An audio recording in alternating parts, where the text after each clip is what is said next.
Hey everyone, this is Isla Faye. Specifically, this is post-editing Isla Faye. I wanted to jump in because I realized I should have more properly set up and introduced some of the content of the episode you're about to listen to. First of all, a trigger warning. There is rather extensive discussion of non-consensual sexual relations in this episode. And in addition to that, there is a lot of discussion of just sex in general. Very explicit discussion of the act between the two main characters. So if that's just not what you're in your mood for today, I just want to let you know that right at the top. The other thing I realized I forgot to state is the setting and time period for this novel is approximately Regency era England. We can think about this as being roughly Bridgerton times, and I speak a lot about the historical context without ever actually naming the historical moment. So I just wanted to clear that up right now. If all of that sounds great and you're still interested, we can start the podcast. Hey everyone, this is Isla Faye with a new episode of Emotional Justice. Today we are going to be looking at Elizabeth Hoyt's historical romance, The Raven Prince. Now, just a reminder, the intention behind this podcast is one of love. I absolutely adore this genre. I've been an avid romance novel reader since I was about 7 years old, and that is no exaggeration. My mom was actually the first one to hand me a romance novel, mistakenly thinking it was a, quote, historical fiction when I was around the age of 7. Pretty much it's been my favorite genre ever since then. But over the years, as I've grown up and the genre has changed, I've really become aware of the ideas that I have around relationships that have caused me pain over the course of my romantic dating life. I'm also very aware that a lot of those ideas do come from reading romances with an uncritical type of eye. I'm not blaming the genre for my own romantic misdeeds, but I have become increasingly aware that there are things within romance novels that perpetuate misogyny. I think it's most insidious when we have misogynistic ideas being presented to women by women in the name of, isn't this romantic? Again, I want to be really clear. This genre is so close to my heart. This project that I've taken on right now is a little bit of my own therapy and my own self-reflection on my favorite books within the genre. For example, the book that we're reading today, The Raven Prince, is actually one that I have personally read 3 or 4 times. I actually can't remember if this most recent reread that I did for the podcast was my 3rd or my 4th time, but this is one that has definitely, I've come back to several times. It's interesting how my perspective of some of the actions within it have dramatically changed over the years.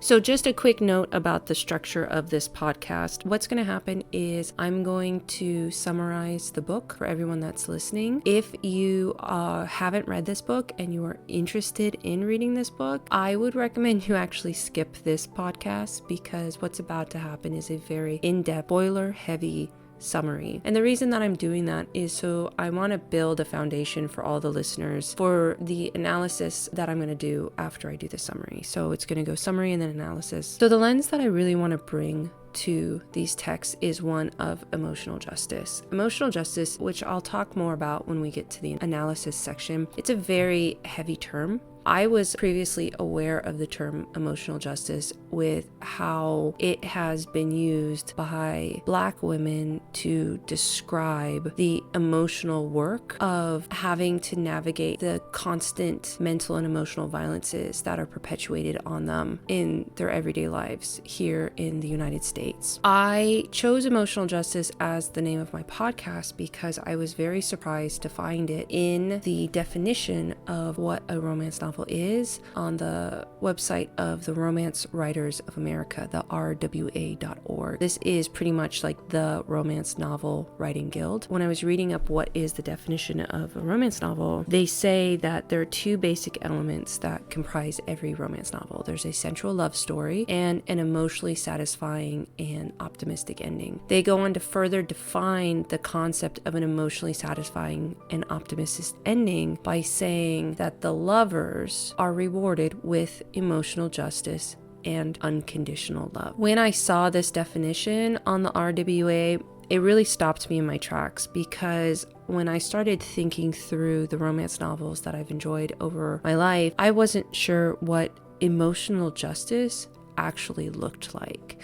And so this project is an attempt by me, for me, to really hone in on what does an emotionally just, happily ever after in a romance novel actually look. So that's what we're going to be analyzing after our summary. I know that was a whole bunch. Without further ado, actually with just a little bit more ado, because I want to be really clear. I am not about to bash Elizabeth Hoyt or her story. I love this story. It has a very problematic lead, but I love a problematic lead. And I think it's a good idea to have a conversation around this, because times are changing, and I can see a huge difference in the books that I'm reading now in 2024-25 versus the ones that I read in the 90s and early 2000s. I am not saying anything against the writer, the writing.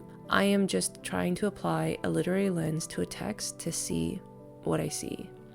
So one more time for the people in the back.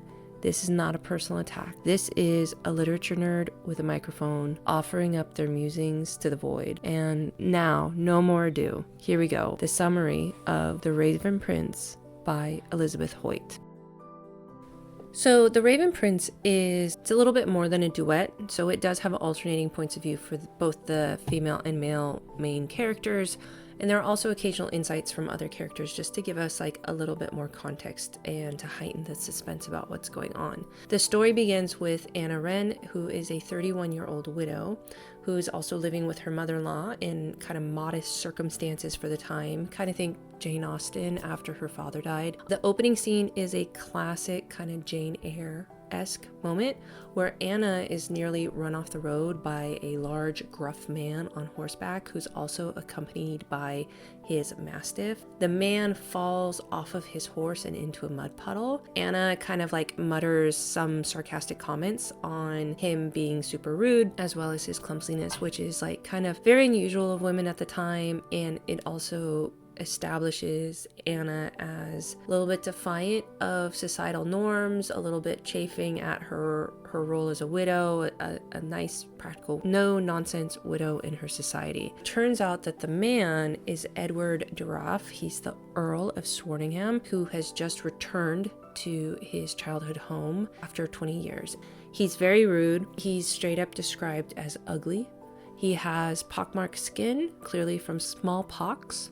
But the author does note that he has striking obsidian eyes. Despite his rough exterior, Anna immediately starts to wonder what he would sound like if he was in a bedroom type of situation. And so this is like really early setting up.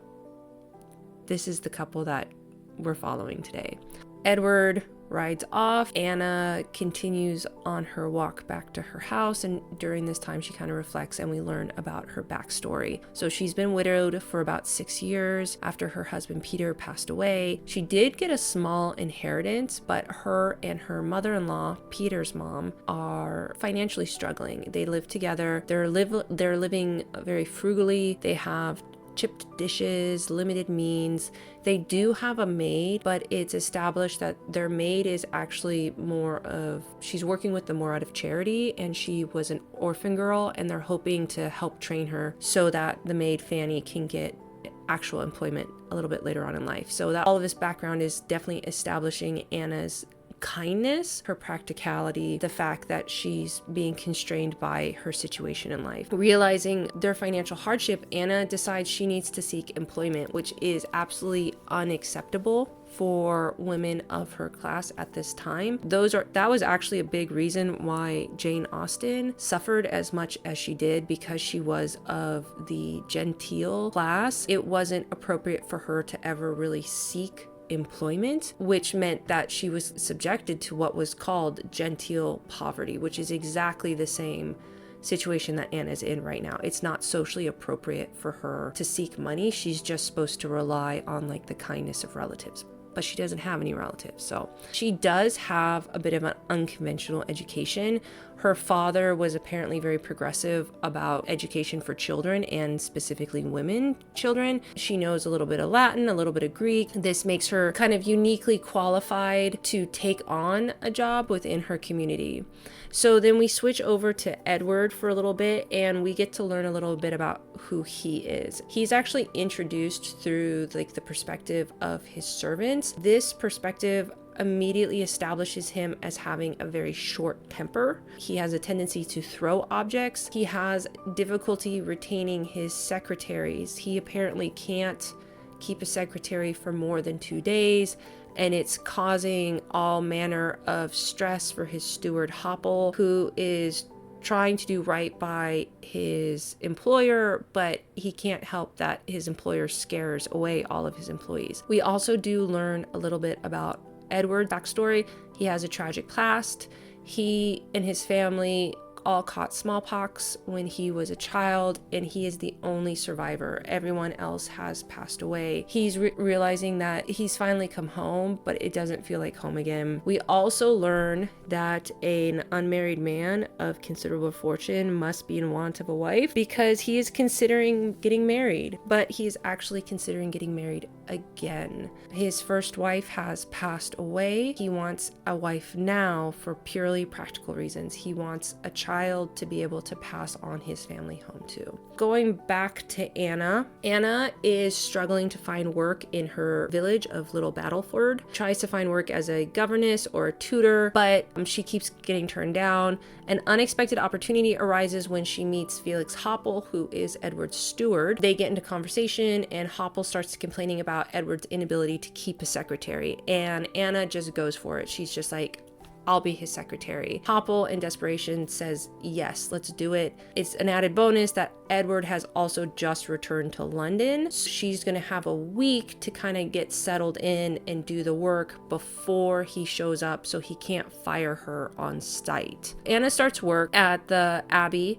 Edward's childhood home. I'm just going to call out what I call a trope alert right here, because as soon as Anna walks into Edward's house and she gets settled at her work desk, which is in the library, she is immediately in love with Edward's library. And this is a trope that I have lovingly called bitches love libraries trope. We all know that scene from Beauty and the Beast where bitches be loving libraries. That's a very fondly reenacted scene in quite a few romance novels. So, however, before she even gets to starting at her job, Anna enters the house through the servant's entrance and goes through the kitchen. There she kind of has a quick conversation with the cook and the maid, and we learn a couple more red flags. Is the maid explicitly tells Anna, like, Edward has a temper and he throws things, but the cook pipes up and kind of sort of defends Edward a little bit, saying like he treats his employees well in the sense that he pays them well, which really begs the question in my mind, does paying people a lot of money excuse mentally and emotionally torturing them as their employer? This is a type of character that we actually see a lot in romance novel genre, of this kind of like jerk boss who is like really mean and demanding and stuff, but also like pays his employees really well. It's one that I love. I love Whitney G. A Dirty Doctor is definitely one of the books we'll be covering on this podcast later on. But does gifting material goods excuse emotional abuse? Just a question I'm putting out there. This is the summary. We got to get moving on.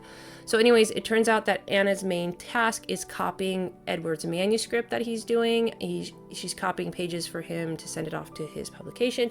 It's actually a job that she enjoys. After the week, Edward returns home and he sees Anna in the library, and she's actually playing with his dog. His first thought, ooh, who's this tasty morsel? He kind of gives her a once over, thinks that she has a very erotic mouth, which is a description that he will repeat a lot. He's very fixated on Anna's mouth throughout the book. Otherwise, his like mental reflection is that she's just kind of really plain and unremarkable. But even though that is the case, he's like, yeah, she's okay. He finds he's having a very physical reaction to her in his pants.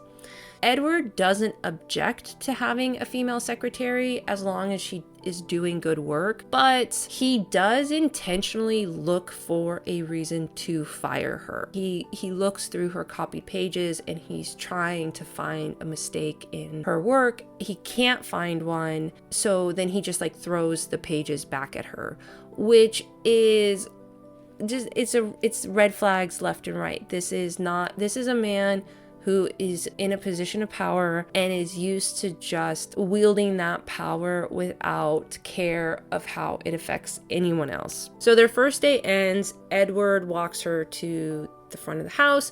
When he sees that she doesn't have a carriage and she's going to need to walk home through the village, he decides to send her his carriage to ensure that she gets home safely. Again, pointing to, I'm a jerk, but I'm also going to take care of you financially. That evening at home, Anna's mother-in-law, who is called Mother Wren, warns Anna against developing feelings for Edward. Foreshadow, foreshadow, foreshadow. Anna is like, that's ridiculous. I have no illusions about ever having any sort of relationship with the Earl. The book jumps forward about a week. Edward decides that Anna needs to accompany him as he goes out into the field. So he wants someone to take notes while he is riding through his field and thinking about agricultural things. Anna says, like, I don't know how to ride a horse. He goes, I'm going to teach you how to ride a horse. And she says, one of the servants can teach me how to ride a horse, but he insists, I'm going to teach you how to ride a horse. And Anna's kind of torn between being very annoyed at his like high-handedness, but also kind of touched. This is a key dynamic in their relationship of Edward being a jerk, doing something nice,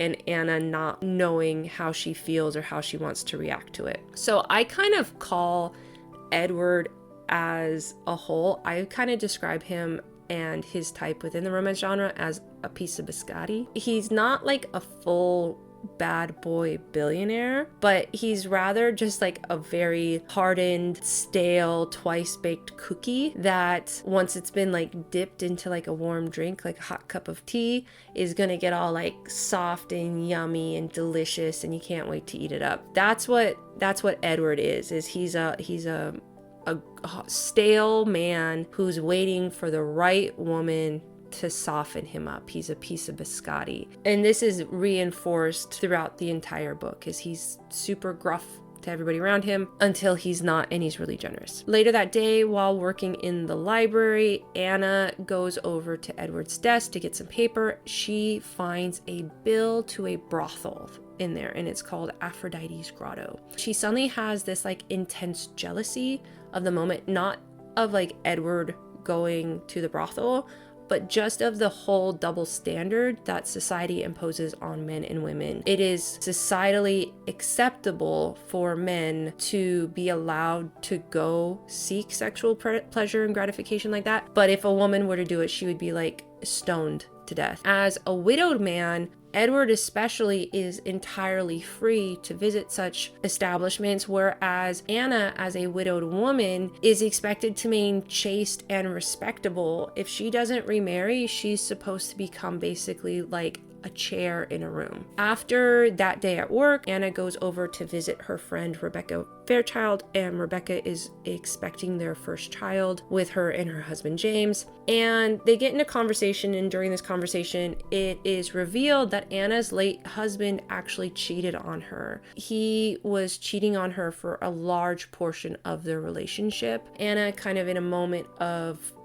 sadness, asks Rebecca, do you think that the wife bears responsibility for the husband straying away? So it's clear that Anna feels that Peter's actions of leaving her were in fact her fault, but Rebecca firmly says no, the wife is never to blame for the husband's actions if he is cheating, that it fully falls on the husband. On her way home from visiting Rebecca, from everything, Anna is riding in Edward's coach. She sees an unconscious woman on the side of the road. She says, we have to stop, we have to help her.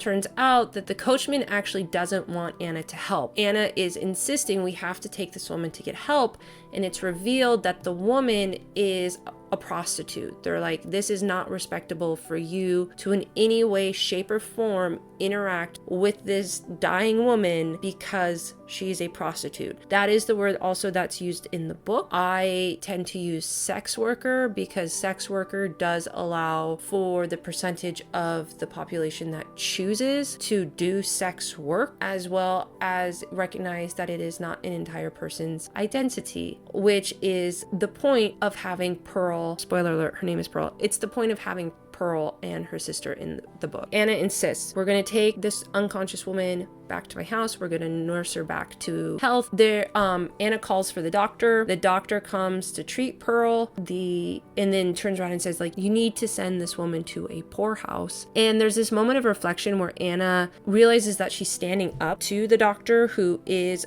a respected man within their society. And she notes to herself how weird it feels to stand up to a man, but she doesn't back down. Pearl wakes up just enough to say, can you please write a letter to my sister Coral, who is in London? Thankfully, Mother Wren, Anna's mother-in-law, does not want to throw Pearl out either, and she chooses to stand by Anna's choice, but she specifically says it's easier to just do what's expected, which is such a great kind of summary of the messaging that Anna is finding herself chafing against. So it's like 2 days later, Anna is at work. Edward comes in and confronts Anna about taking Pearl in. He specifically calls her a creature. And Anna corrects her and says, no, she's not a creature. She's a woman, and her name is Pearl. And their argument escalates with Edward actually ordering Anna to send her away and to better conform to societal expectations. Anna, again, she says no. She holds firm. She's finding her voice in these early interactions. Red flag. Instead of continuing to have any sort of rational conversation, the fact that Anna is saying no to him upsets Edward so much that when she leaves, he starts picking up like figurines and throwing them and breaking them on the door. Despite his violent outburst, he does still make sure that Anna is taken home in his carriage to make sure that she gets home safely. And it's really putting in like a glaring comparison. Like, Edward has a temper problem. He's clearly emotionally immature because he can't deal with someone, especially like someone he views as an underling, a servant, a woman. He can't deal with them saying no to them, that to the point that he's actually breaking things. And yet he also wants to make sure that Anna safely gets home. So Anna leaves. The next day, she doesn't know if she has a job anymore because she stood up and she said no to Edward. But Edward actually shows up on her door very early in the morning. He's banging on her door. Mother Wren answers it and is like, why don't you come in for breakfast? And they have a very awkward breakfast in which Edward apologizes for yelling at her. Anna kind of pokes back at him and says that your temper is barbaric. And she makes it clear that she's not intimidated by him, which is setting her up a little bit to be not like the other girls, because pretty much every other person in the text, except for like one of Edward's peers, is afraid of him, except for Anna. So Edward says, Anna, you need to come with me. We got to go out into the field. And they're off into the field. And while they're running this errand, Anna and Edward come across a river, and a bunch of sheep have fallen into the river. Edward jumps down to go help save the sheep for the farmers, showing that he like cares about his tenants. So he's willing to act with kindness and respect and responsibility sometimes.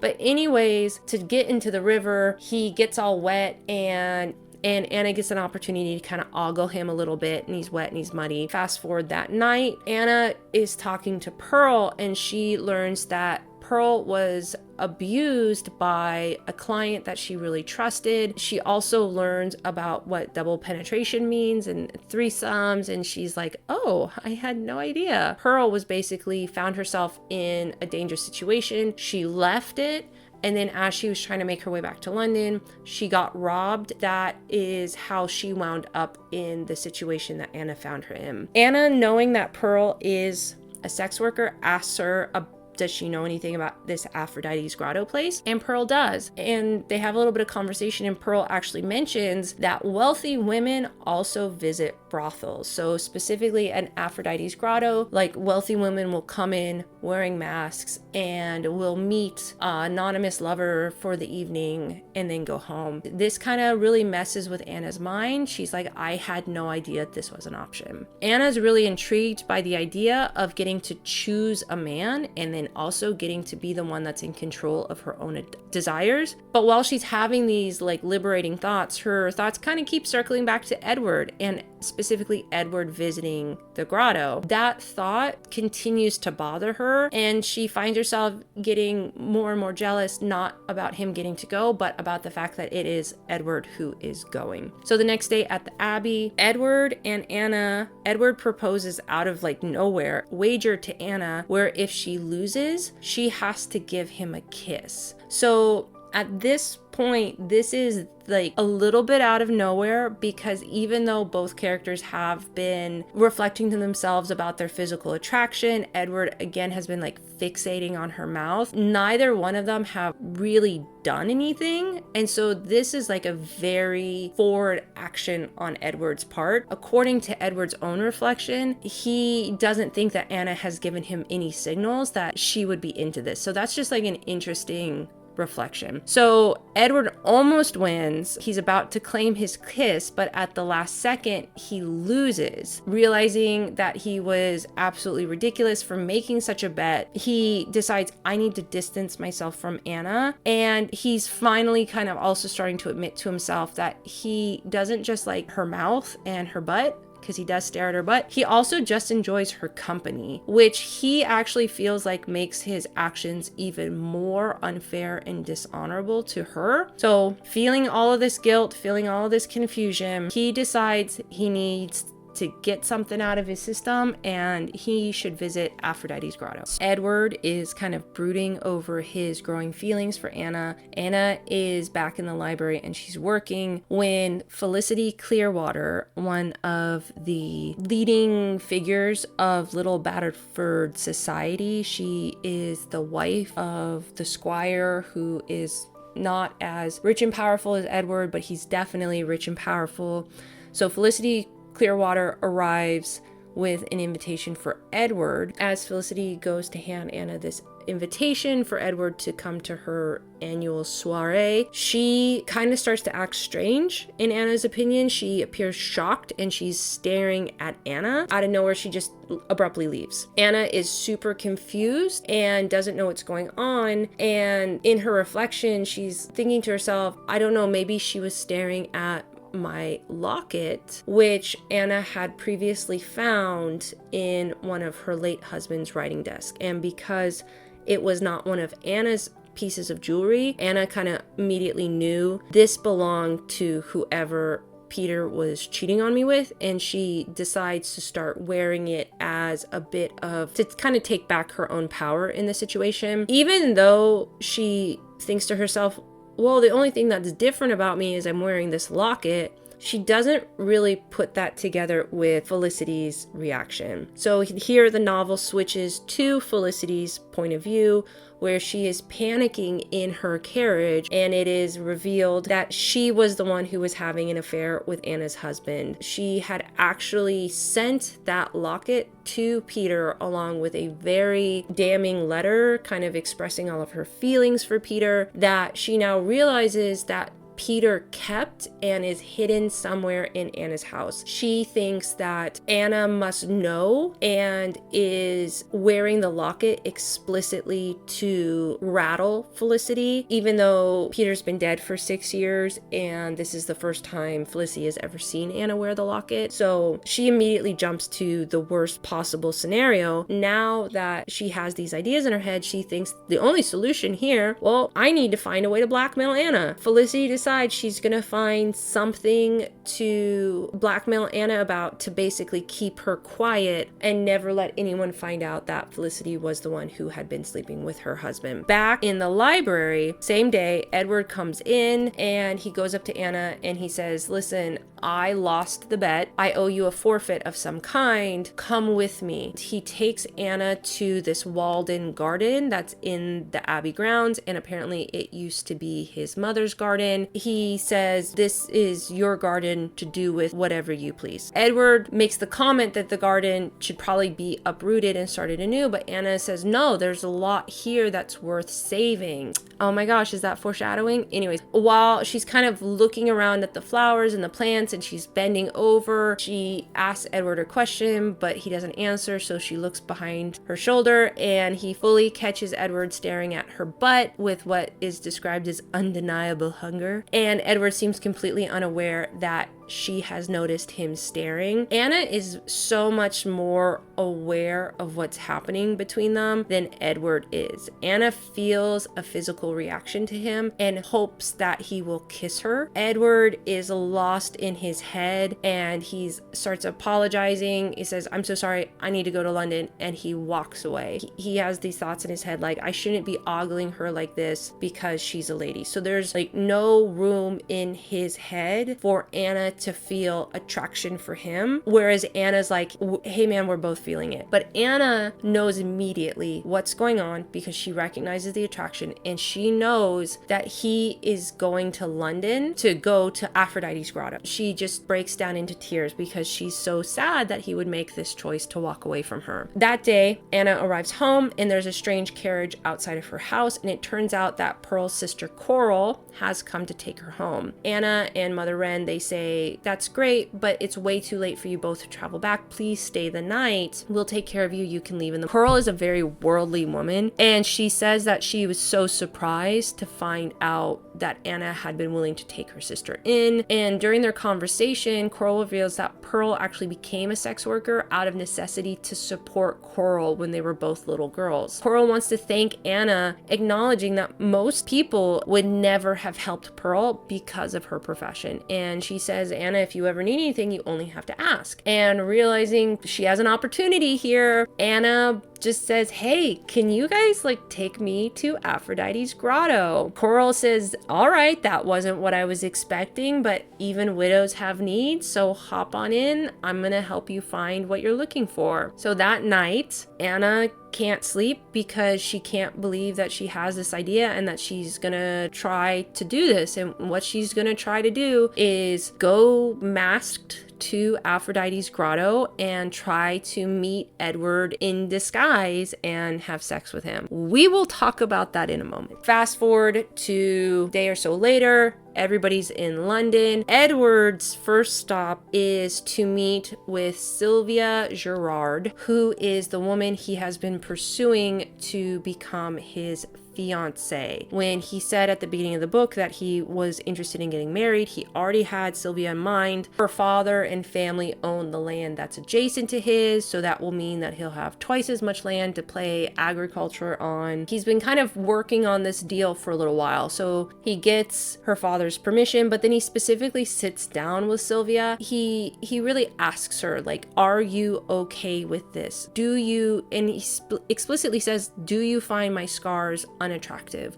Which is very much hinting at Edward's deep insecurities about his physical appearance, specifically the pockmark scars. Sylvia says, "I'm fine with everything that's about to happen." She seems very blasé about the whole thing. She's not unhappy, but she's not jumping for joy. This is definitely very transactional for her. It's really interesting because during the whole interaction, Edward keeps mentally referring to Sylvia as the girl, even though she's of a marriage age, which, you know, in this time could be anywhere from like 17 to 21 was like prime marriage market. And so she could be somewhere in there, but he's very aware she is a girl, but he's also very aware Anna is a woman. So Edward's in his like mid to late 30s, Anna is like 31. He's aware there is an age difference here. At the same time that Edward is meeting with Sylvia, Anna, Pearl, and Coral arrive in London and start working on their plan for Anna to get to meet Edward at the grotto. Switch over to Felicity's point of view. She is immediately suspicious of Anna leaving Little Battleford, and she's suspicious of her doing it so quickly after Edward left, in the company of what the entire town knows are prostitutes. She goes to the cottage. She refuses to believe when Mother Wren says that Anna left town just to go to London to buy fabric for clothes. And Felicity decides she needs to get to the bottom of this, and she contacts some of her former lovers, because it wasn't just Peter. She contacts some of her former lovers to look out for Anna in London and try to get a feel for what's going on. That evening, go back to Anna, she is preparing to meet Edward at the grotto. What is going to happen is Coral has arranged for Anna to be waiting in the room, and when Edward shows up, he's going to be sent to her room. It's nighttime. This is a dumb idea. She wants to back out, but it's too late. Before she can, Edward enters the room. Edward doesn't say anything. He just starts to remove his coat, and then in her nervousness, this is very specific, Anna starts playing with her hair, and she tucks a strand of her hair behind her ear with, quote, the crook of her little finger. This is such a small detail that there could be no possible reason why the author was mentioning it. So Edward doesn't hesitate. He's here. He's got a job to do. He grabs Anna. He starts kind of kissing her neck, but he's avoiding her lips because she keeps wanting to kiss him. He keeps kind of moving his head away so she can't do it. Instead, he focuses on other places. She's feeling things that she's realizing she never experienced with her late husband. Green flag for Edward. He makes sure that Anna comes before he does, before they even get started. I have to say, good on ya, because, I mean, Edward thinks that he's with a sex worker, and he wants to make sure the sex worker is enjoying herself too. So good on ya, Edward. The text also indicates that this is Anna's first orgasm that she's ever had maybe in her life, indicating that she never had this with her husband. So her husband and her were married for, I think the text says 4 years, and he didn't start cheating on her until like midway through their marriage. So that's bad. And I really appreciate this specific representation of female pleasure, because Edward uses his fingers to get Anna there. I think that that's one of the things I always kind of note is when I was reading romance novels from like the 90s and the very early 2000s, like 1, 2, 3, 4, that was definitely the dark times of the man and the woman would start having sex. The woman would just orgasm from penis and vagina.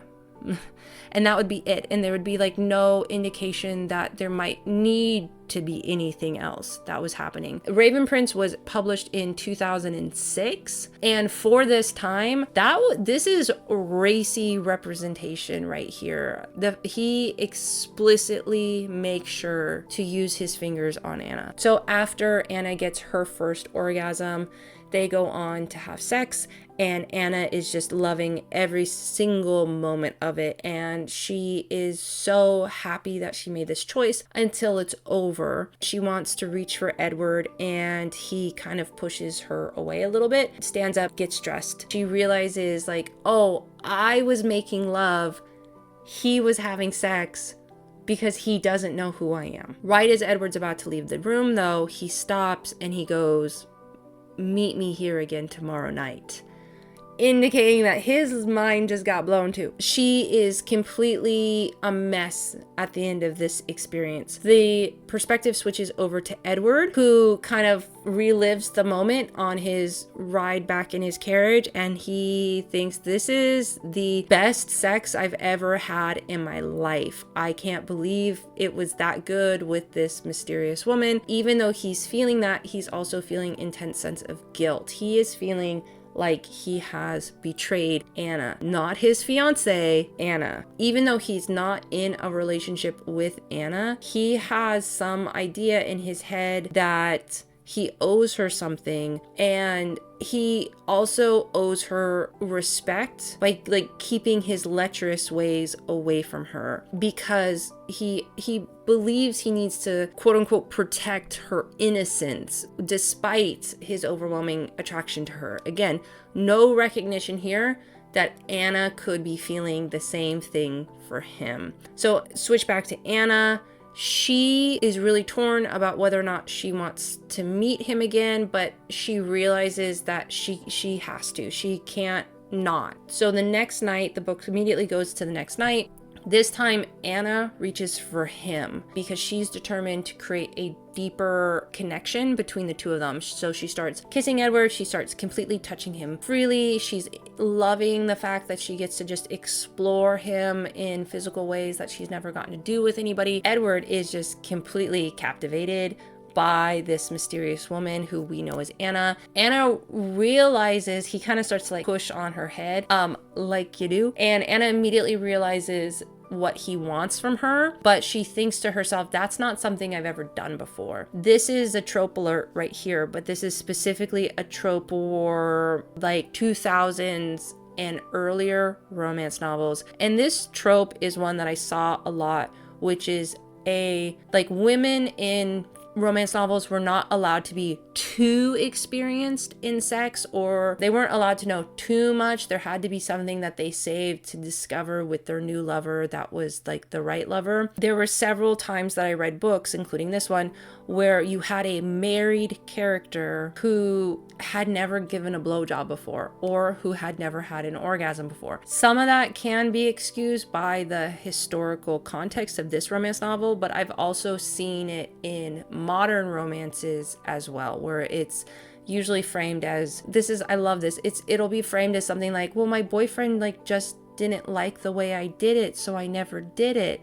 And then the guy's like, oh, your boyfriend was crazy. I'm really glad, it's a trope I'm definitely glad to see disappearing in more modern texts, where especially I'm thinking about like Opal Rain, where the woman is like, I am all about this. I like giving as much as I like getting. And I really appreciate that evolution of romance novels. So anyways, she has never gone down on a man before, but she realizes, I can't wait to do this.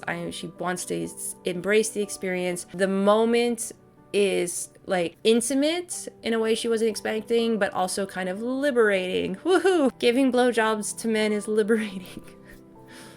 After she finishes, Edward kind of pulls her into his lap and is like, oh my God, you're amazing. Again, we get the note that she tucks her hair behind her ear with her little finger, which we all know as readers, an author would never mention a detail like this more than once if it was ever going to mean something. So we're all just going to entirely ignore that detail. Anna and Edward continue to have like a wonderful night together, and Anna actually loves this experience even more than the first night, but she feels an even worse sadness after the fact. What we the reader know is that what she's kind of looking for is aftercare, but there's no word for that. And she's also very much in a situation where if she can't ask for it, it is questionable whether or not she realizes that's what she needs, but she can't ask for it. As Edward dresses, again, their night's over, he gets the door and he says, tomorrow night. He wants to meet her again, but Anna feels completely overwhelmed and she goes, in her head, she's going, I can't do this again. As she's leaving the establishment, she needs air, so she takes her masks off. So again, remember, she's had like a butterfly mask obscuring her features like this whole time, but she takes her mask off so she can breathe. And as she's walking from the back door of Aphrodite's grotto to Coral's carriage, she gets knocked into by a group of men, and the men say like really naughty things to her, and she feels scared. She manages to get into the carriage. She's driving away. She's like freaked out by the whole situation. She says, this is the universe telling me don't go back tomorrow night. The POV then switches to the man that knocked into her, and it turns out that this was all a deliberate plan. They were actually trying to knock into Anna specifically in order to see her face. The next morning, Edward is reflecting on the experiencing, and he is realizing that he is fully obsessed with this mysterious woman he's been meeting at Aphrodite's grotto, and he's also obsessed with Anna. He doesn't know what to do, because coming to London was supposed to help him get over this attraction that he had to Anna and help him focus on his upcoming marriage, and now he's even worse off because he's obsessed with two women. He goes back that night, he waits and he waits and he waits, and the woman never shows up. He starts to have like deep insecurity. He's like, why isn't she coming?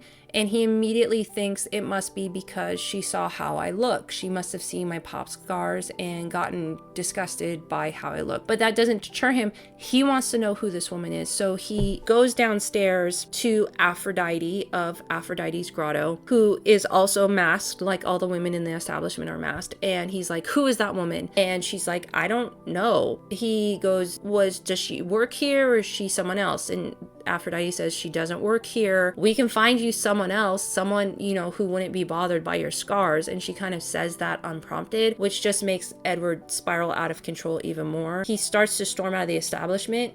And whenever he can't deal with his emotions, Edward be breaking things, because as he's leaving, he picks up a vase, throws it against a wall. Someone tries to stop him. He hits it. A full-blown riot breaks out in Aphrodite's grotto. We as the readers are supposed to find this endearing, I guess, because the book cuts to a little while after the fact and Edward is in a tavern drinking with all the people that he was just previously fighting.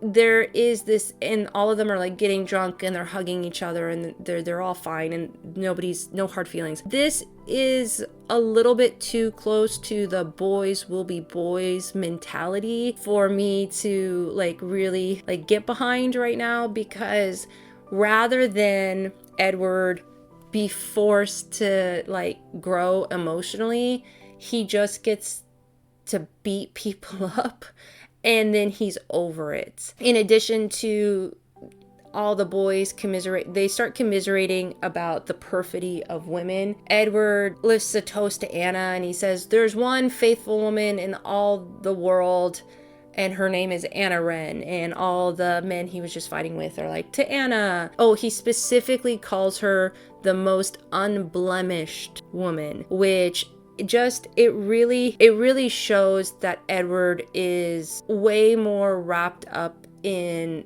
the story of society than I would say anybody else in the book is. Edward wakes up the next morning. He's got a horrible hangover and he's got black eyes, he's got bruises, and he's got horrible guilt because can't believe he spoke Anna's name in such a disgusting place like a tavern. So the next morning, we're in Anna's POV. She is at Coral's house, because that's where they've been staying in London, is the house that Coral lives in that's being paid for by Coral's male protector, who is a marquis. Anna wakes up, she's feeling horrible about everything that happened, even though she also loved everything that happened, which, no, I'm not ignoring what happened. We are just going to really dig into that in the analysis section.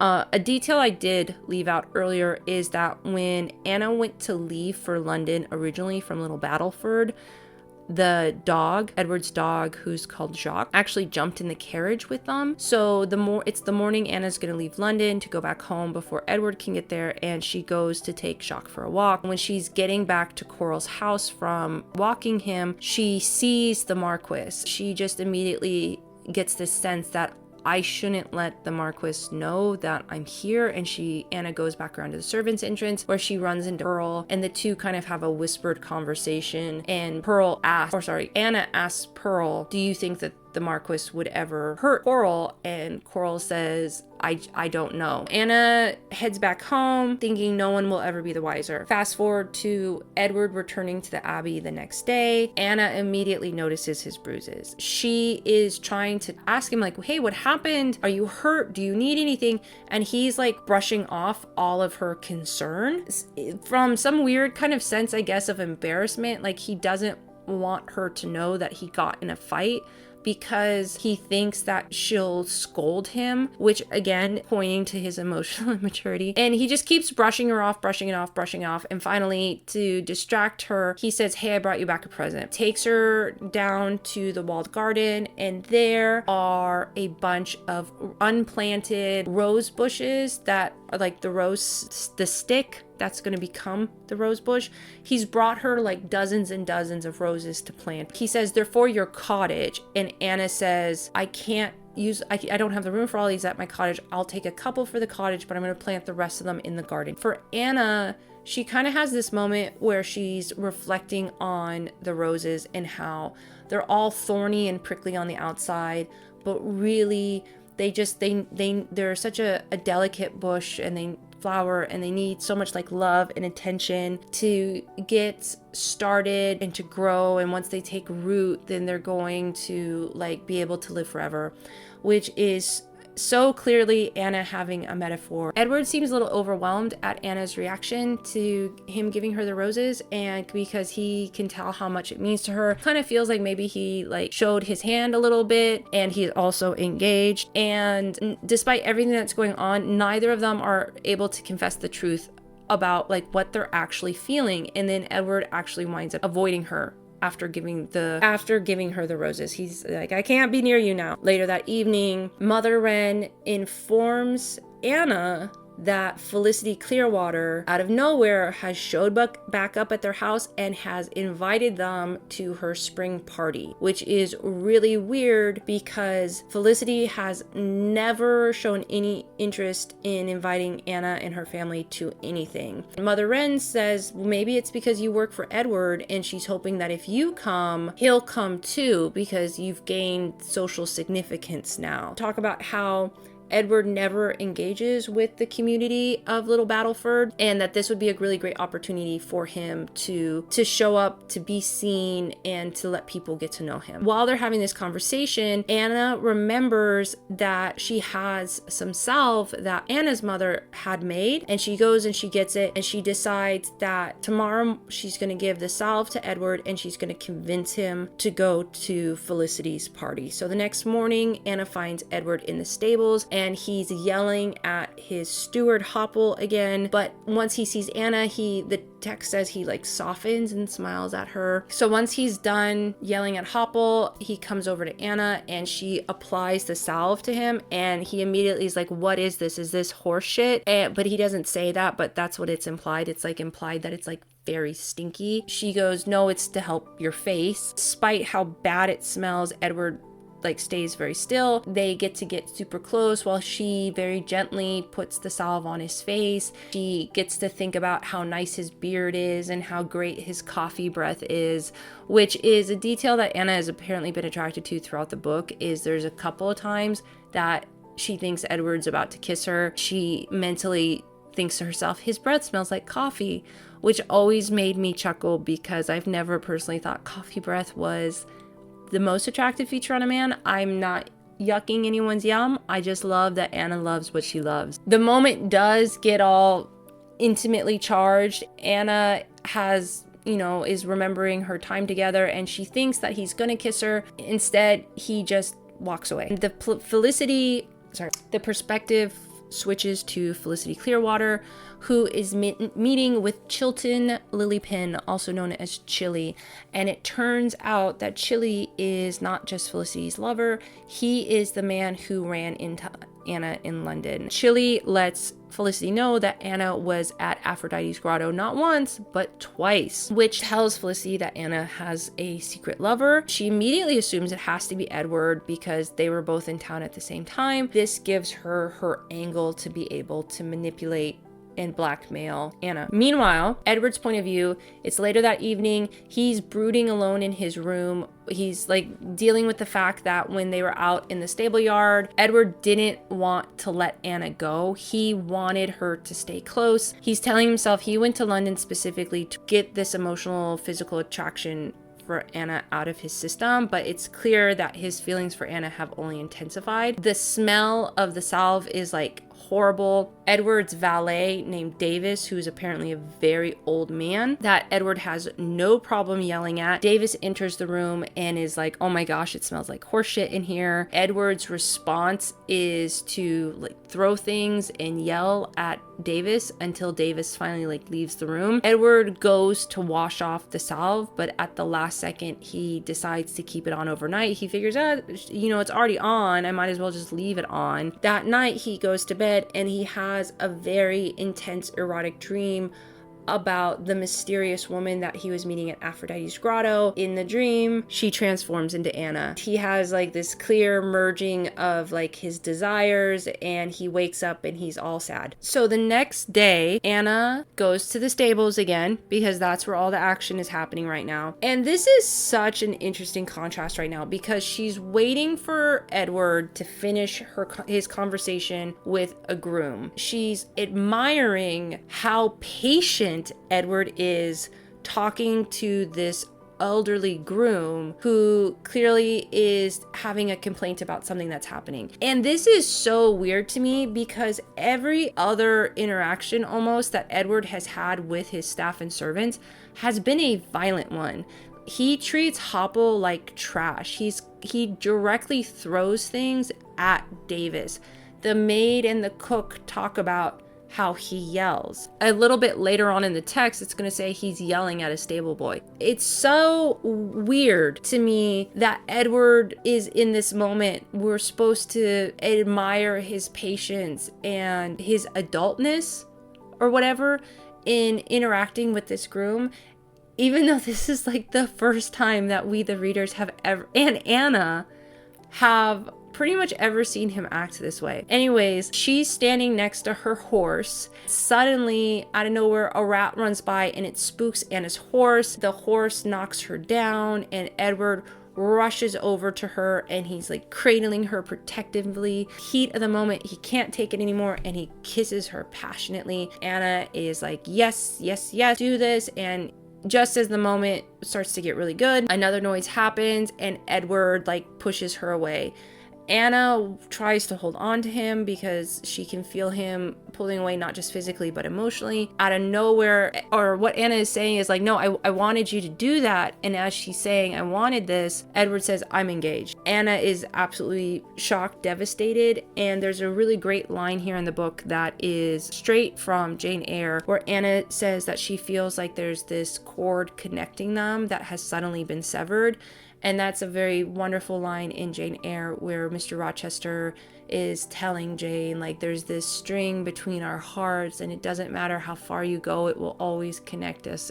It's great. So Edward starts kind of rambling. Anna's having a hard time hearing him, until all of a sudden he says, I need a child and I need to have an heir because I'm the last surviving member of my family. I need someone to take over the abbey for me. And at this point, like, Anna is deeply hurt by this. And we learn that Anna had been struggling with infertility during her marriage with Peter, that she feels that that is one of the reasons why Peter decided to cheat on her. That she tried for a very long time to have a kid. They never had a kid. When Peter died, she took all of her dreams of being a mom and she buried them super deep. And what just happened was Edward has now completely unintentionally ripped that wound right open. She's determined to kind of suppress her pain, so she goes, okay, and she goes back to work and she just tries to focus on being normal. At the end of the day, before she leaves, she tells Edward, hey, you should really go to Felicity's party because it'll be good for your image in the community. And at first, Edward is like, no, I don't want to do that. But once Anna is like, just please go, and Edward goes, okay. And the next night, or the book fast forwards to it's Felicity's party.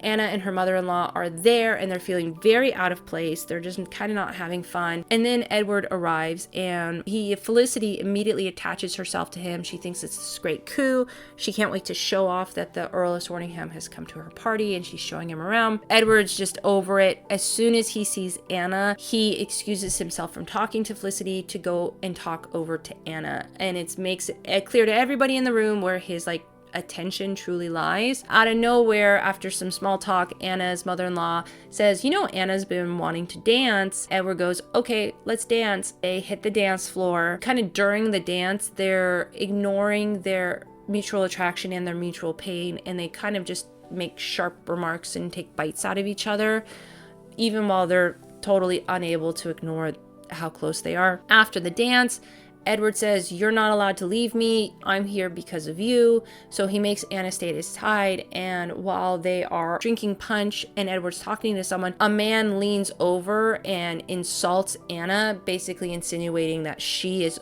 also a sex worker now because she helped Pearl. Edward overhears this and confronts the man, and he forces him to apologize. Anna is just embarrassed and overwhelmed by the whole situation. She changes the subject and says, let's go dance again. She drags Edward back onto the dance floor.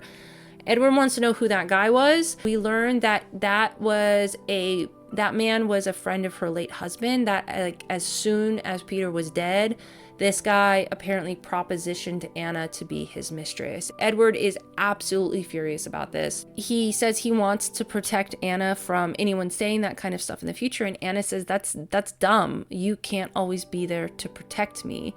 At which point Edward gets very sad because he realizes he can't. He realizes also that the only way that Anna can ever be truly protected is for her to marry. But the idea of her marrying someone else makes him want to tear his hair out. It's after the dance. Edward is off speaking to the vicar. Vicar's like, that Mrs. Wren looks different. Edward, oh, it's because she's not wearing her cap and we can see her hair now. Because after her trip back from London, she's put away her widow's cap. She's not wearing it anymore. Vicar was like, oh, I thought she must have gotten a new dress on her trip to London. Edward's like, what trip to London? But before it can go any farther, Felicity Clearwater comes up. The vicar runs off before he can be pulled into conversation with her. At this point, Felicity has Edward alone, and she starts to make some very insinuating comments that he was in London with a woman, hint, hint, hint. But Edward is like, I don't know what you're talking about. He is fully not putting together all of the little plot bunnies that are jumping in front of him right now. Before anything can go farther, Edward sees Anna about to leave. He says goodbye to Felicity and her husband to see Anna off and escort them home. He decides that they might as well, rather than ride in the carriage and the trip will be over really quickly, he's gonna walk her and Mother Wren home. As they walk home, a servant rushes up, and it turns out that Rebecca Fairchild, Anna's friend, has actually fallen down the stairs, and now she's in early labor. And James, her husband, is currently out of town because nobody expected the baby to come. Anna is like, I'm on my way, and rushes out to her friend to take care of her. Doesn't realize that Edward follows her. So it's a very long night, but Rebecca successfully delivers the baby. Everybody's happy. Anna says, let me go get you some water. Anna leaves Rebecca in her room, and she realizes that Edward has actually spent the night in Rebecca's house sleeping on their couch. And they take a moment in the early morning to kind of be with each other. And Anna asks, like, why are you still here? And he's like, I was concerned. He's like, well, why were you concerned about my friend? And at this point, Edward confesses, well, my first wife died giving birth to our son. Anna is absolutely shooketh. She says, wow, that's horrible. And she starts to cry. She wonders, like, oh, is Edward still in love with his first wife? Edward, kind of realizing that she's really upset by what he said, pulls her onto his lap and starts to pet her hair. Anna asks, do you still love your wife? Edward admits that he thought he did, but they never really truly knew each other. They were only married for about a year. The marriage had been arranged by his first wife's father. He only found out after they were married that his wife found him utterly repulsive. She found him ugly. He thinks that it might also be because she didn't like my temper. Red flag, red flag, red flag. This is so many years you could have been reflecting on your behavior, Edward, but let's just move past it. Apparently, in his first wife's dying breaths, she cursed her father for forcing her into the marriage. Anna is just absolutely overwhelmed. The two are so close, so intimate. Edward again says, I'm sorry, I can't. And Anna goes, I know, I wasn't expecting you to. And she leaves. At that point, Rebecca's husband comes home and everybody heads. The next day, Edward tells Anna, hey, we had a really long night. You stay home. You just rest. Okay, he's at the Abbey. He's reflecting that he's gonna need to let Anna go. That once he's married, he cannot keep her as his secretary because it wouldn't be fair to his new wife. It wouldn't be fair to Anna. It just wouldn't be fair for anybody involved. But he is like completely torn up by the idea. Then Edward is talking to Hopple. The dog comes bounding up, Jacques the dog. Hopple goes, oh man, this dog, I hate him. I thought we were rid of him when he disappeared for a few days. Oh, and isn't it weird he disappeared for the same days that Anna was gone in London? Edward goes, oh, that's interesting. Wait, Anna was in London. Still doesn't put anything together. POV switch to Anna, who is at home, and even though she has the day off from work, she's feeling very restless. She decides that she wants to go plant the roses that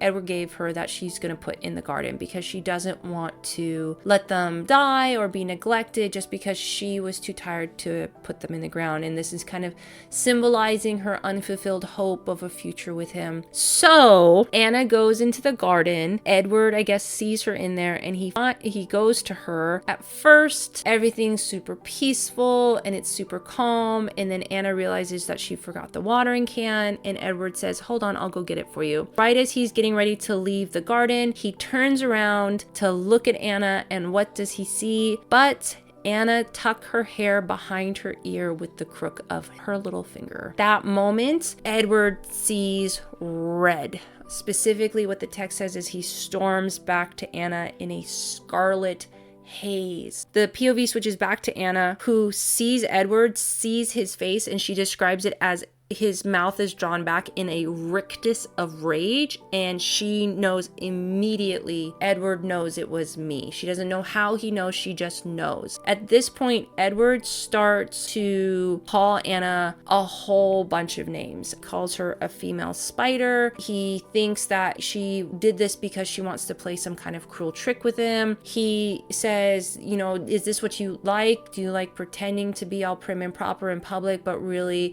you're this pervert in private? And Anna is completely unable to speak, and she's actually scared enough that she's like backing away from him. And this is the first time that we've seen Anna actually be afraid of Edward's temper. Edward is like grabbing her, he pins her against the wall, he's shaking her. Out of nowhere, he starts kissing her. He says like, why would you do this? And Anna tries to explain, you know, I did this because of this attraction between us, but he won't even listen. He starts to walk away. She tries to chase after him, but she trips and she falls. He turns and he looks at her and he says like, are you able to cry on demand too? And then he leaves her crying on the ground. Now we are going to talk about this a little bit more in the analysis section, but I really think that this needs to be acknowledged here. Anna's behavior in Aphrodite's grotto. I struggle with whether or not to call this like the big R, if that's what she did to him, because Edward did go to a brothel in order to engage in sex with someone. He didn't seem to care who it was, except he didn't want it to be Anna. And that's the key part here. Is he chose to not pursue a relationship with Anna. Now, whether or not his reasons are valid because he's just dealing with societal expectations of gender or not, that's besides the point. Even though he wanted to have sex, he did not choose to have sex with Anna, but Anna took that choice away from him. What I think is so interesting about this moment is Edward's anger does not seem to be focused on the fact that Anna took his choice away. He's more kind of upset that she lied to him, and that he kind of twists it into she must have like a perversion. She's a perverted woman, and I don't mean like, ooh, you're such a pervert. I mean like her sexuality has been perverted within her. She is not a lady. He says things like, we could have, if this is all you wanted, we could have just been doing this all along, which is a lie, because it is what she wanted. She told him, this is what I want, and he was like, I can't, I'm engaged. So just gonna call that out. This is like such a difficult situation, and I think that one of the reasons I keep coming back to this book is because I have so many mixed feelings about what happened. I think one of the reasons why it's so convoluted as well is because we, the reader, are in Anna's head, and we know that Anna is doing this out of like her love for Edward, that Edward loves her back, but that he's denying them for dumb reasons, except that he's engaged. That's not a dumb reason. This is a very difficult scene for me because Edward's rage towards Anna, his violence, is both warranted and inappropriate. Both of their behaviors are inappropriate. Yeah, so we are going to talk more about this in the analysis section, but I didn't call it out in that specific section, but I did want to straight up say Edward has every right to be mad at Anna for doing what she did to him. Yeah, that's where we're gonna leave it at that. Edward has every right. So what happens next is very strange though, is Anna picks herself up off the ground after crying for hours and hours, and she says, well, I better finish planting these roses, gotta go home and figure out what I'm going to do about my finances because I've definitely lost this job. Edward goes up to his room and is breaking everything. He punches the window, breaks his hand. He's crying. He's like, why did she do this? He's all torn up within his own insecurity of if she wanted him so much, why was she secretive about it? Is it because I'm ugly?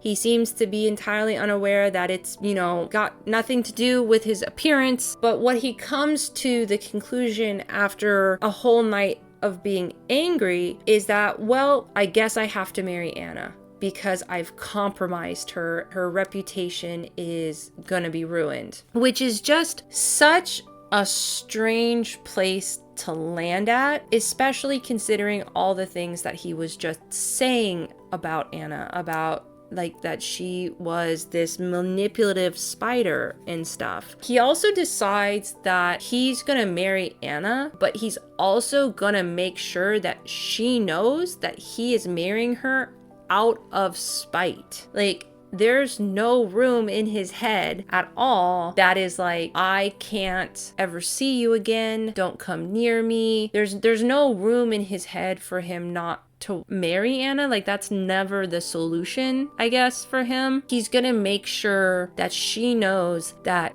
because she can't have kids, she took his future away from him. We'll just talk about such fucked up way to approach this whole situation. And it's so hard because Anna's actions are reprehensible, and then every thought that an action that Edward does in response to it is also reprehensible. But anyways, next morning, Hopple shows up at Anna's house and says, the Lord of Sworningham would like to marry you. Anna goes, no, I'm not going to marry him, because she knows immediately that the proposal is it's not coming from a place of love. Hopple leaves. Next thing we know, Edward is banging on her door and saying, you will marry me. You are going to marry me. And she says no. And he says yes. And she says no. And around this point, Edward notices that she's kind of staring at his mouth. I guess they both have a mouth thing. He realizes that he can use Anna's own lusty nature against her, and that the solution in this particular pickle is to seduce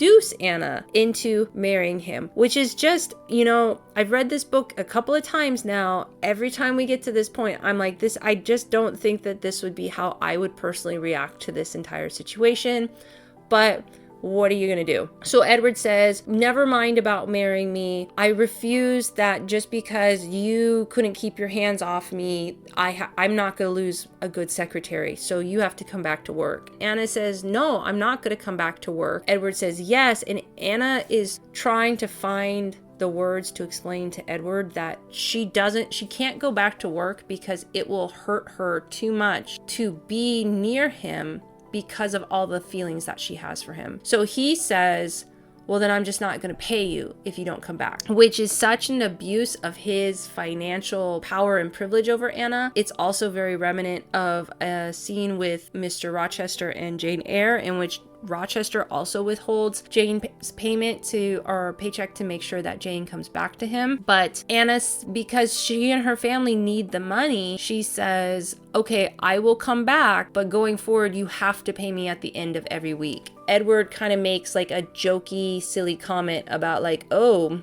you're not very trusting, are you? And it's just, at this point, the entire energy that Edward is putting out into the world is so completely different than I think because he's like being super playful and teasing, which he kind of hasn't been at any other point in the book. Like in the beginning of the book, he was gruff and stale and pig-headed, and then he was pushing Anna away, and then he got angry, and now he's being playful and teasing with her, and he gets very flirty. Anna agrees, fine, I'll be your secretary, and Edward leaves. Edward kind of has this like inkling in the back of his head that despite his like initial anger, he kind of likes the idea of Anna marrying him, not just out of obligation, but because he genuinely likes Anna, but he has insecurities that are really rearing up his head right now because he's like, why am I good enough to bed, but I'm not good enough to wed? So it's the next day. Anna again is waiting in the courtyard stables. She's watching Edward just yell at some stable boys because apparently he's only nice to some people on some days, but this must be a Tuesday, so it's a yelling day. She notices that he kind of keeps glancing at her, but she's determined that she's going to remain poised. She's going to be very cutesy,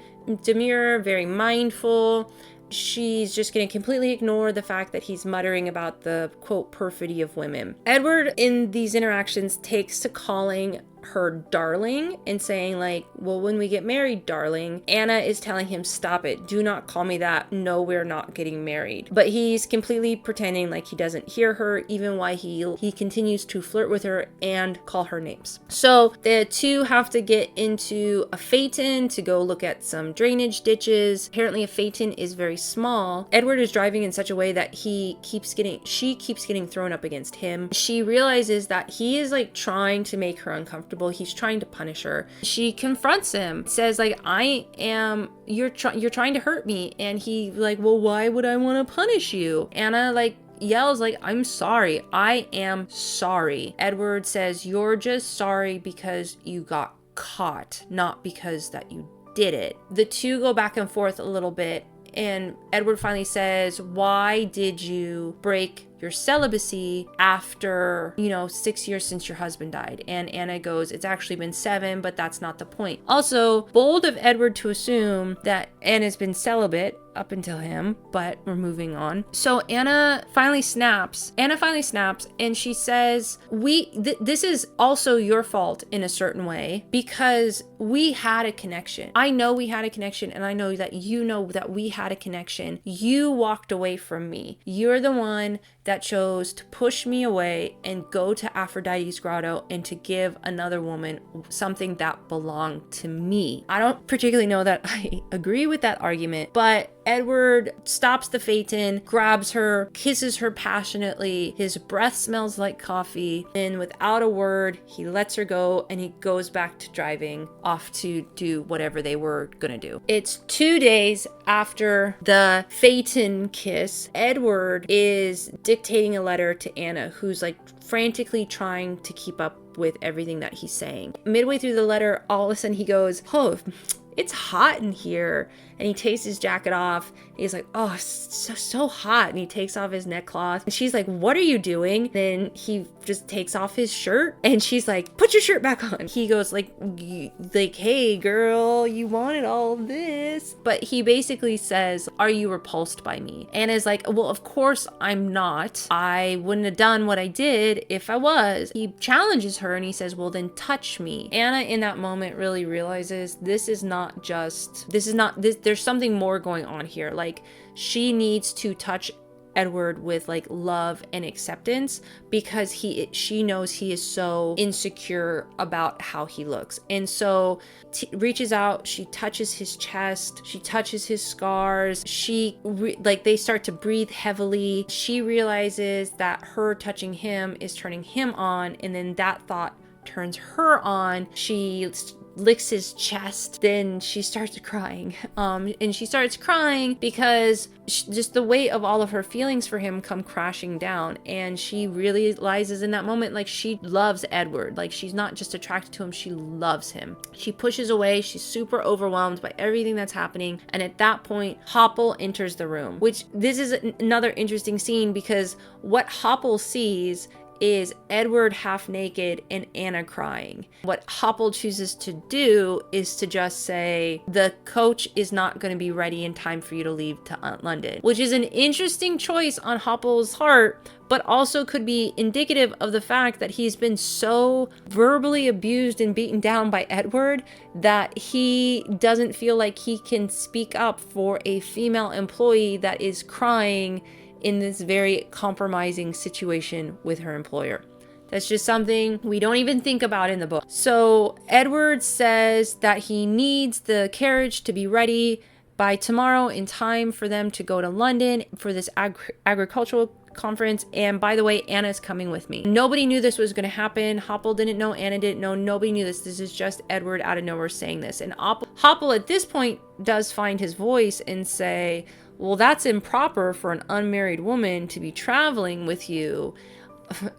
There you go. Now's the time to point out how improper it is. But Edward just says, well, she'll take a chaperone. Anna is just completely stunned, and she doesn't know whether she wants to laugh or she wants to cry. She's just completely overwhelmed and messed up. So it's the next morning. Anna's getting ready to go, and Mother Wren is like thrilled about Anna's trip. Mother Wren says, I think that Edward's going to propose to you on this trip. And Anna says, well, he already did actually. But I said no. I love this scene so much. Out of nowhere, Mother Wren says, damn my son for what he did to you. Anna's like, what? And Mother Wren she confesses that she knows that Peter was cheating on Anna, and she apologizes to Anna for how badly her son treated her. Tells Anna, like, if Peter's father was still alive, he would not have allowed Peter to do what he did either. And Anna's like, how long have you known? Find out that when Peter died from an illness and during his like fever, he was delirious, and he kind of confessed to his mother that this was happening. At this point, Mother Wren says, you did nothing wrong. This is all Peter's fault. You deserve more. You're the daughter I've always wanted, and I only want you to be happy. Kind of insinuating, like, if Edward's where you're going to be happy, then go for Edward. And Anna is just like completely breaks down into uncontrollable sobs because everything is coming together right now, telling her like it's Peter's fault. Flash over to Felicity Clearwater's perspective. She has arrived at Anna's cottage to confront and blackmail Anna, only to find out that Anna has left for London and she's with Edward. Felicity is really starting to panic because her own husband, the squire, has begun to question some things. Apparently, a servant mentioned that they saw a man leaving Felicity's room, and now Felicity's husband is looking at their kids going, well, nobody in my family ever had red hair, but so why does our kid have red hair? Felicity is worried that if Anna chose to show this letter from Peter, that her husband could divorce her or cast her out. So she's just desperate to destroy any evidence of the affair. Flash over to Anna's point of view. So Anna and Edward are in London. They're in they're in Edward's townhouse. Anna kind of realizes that she has been put into the room that's traditionally reserved for the wife of the Earl. And she knows this because there is an adjoining door, which she has locked, to Edward's room. So she can't sleep. It's 1 a.m. She hears Edward's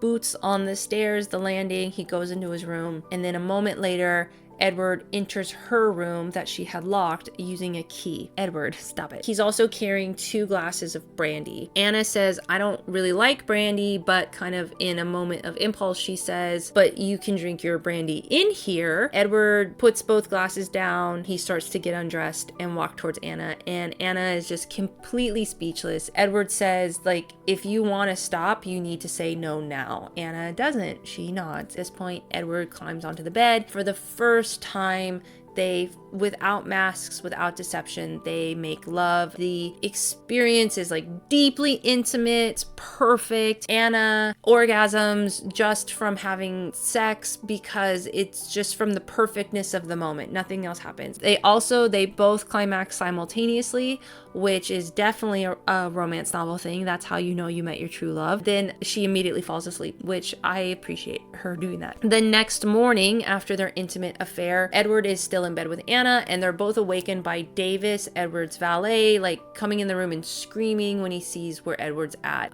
Edward is like, shut up. And Davis is like, that's not your fiance. Edward is, yes, that is. They kind of go back and forth. Anna pops her head up from the blanket and says, like, none of this matters. Go get us some tea and get out of here. Edward says, don't come back for an hour. At this point, they make love again, and Edward is really focused on pleasuring Anna. He has this kind of thought that, like, this is his woman, which is definitely one of those things that I absolutely love. I'm a big fated mates person.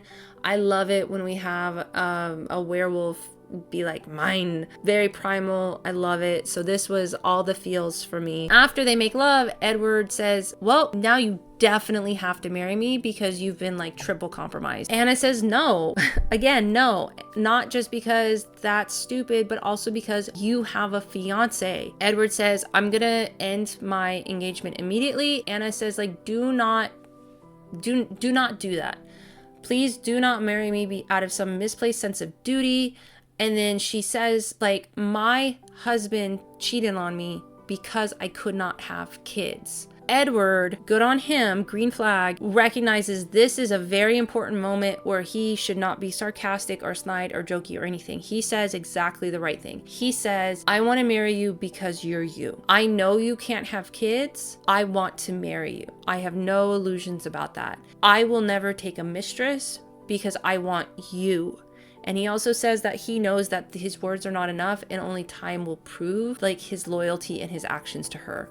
And that all she has to do is trust him. That's good. Good job, Edward. That is what you needed to say. Anna says that she's terrified of Hope and doesn't know if she can trust him yet. It's at this moment that Edward starts to think to himself, like, I might actually not win this fight. Fast forward to a little bit later in the morning, and they're at the Agrarian Society meeting, and during this, Anna's just like supposed to be Edward's secretary, but she's not paying attention to anything at all. She's actually daydreaming about what it would be like to be Edward's wife, but too much remains uncertain about the future. So as they're leaving, Anna sees someone looking at her, and it turns out that it is Chili, Felicity's lover, who is also at the Agrarian Society meeting. But Chili recognizes Anna and he puts it together who Edward must be. He realizes, oh, this is why Felicity was wanting me to keep an eye on them, because they're messing around and Felicity wants to blackmail them. He realizes there's an opportunity here for him to cut Felicity out and just blackmail them and keep all the money for himself. So that's his plan. So that night, Edward and Anna make love again, and Anna fully realizes that she is 100% in love with Edward. The next morning, Edward wakes up early and he tells Anna, hey, I'm gonna go end my engagement. You stay in bed. Don't move. He is confident that him and Anna are gonna be married within the next month. So Anna stays in bed. She wakes up some unknown amount of time later to a maid entering the room bringing her tea. And on the tea tray, there is a mysterious note, which turns out to be a blackmail note, which says, I know that you've been at Aphrodite's grotto.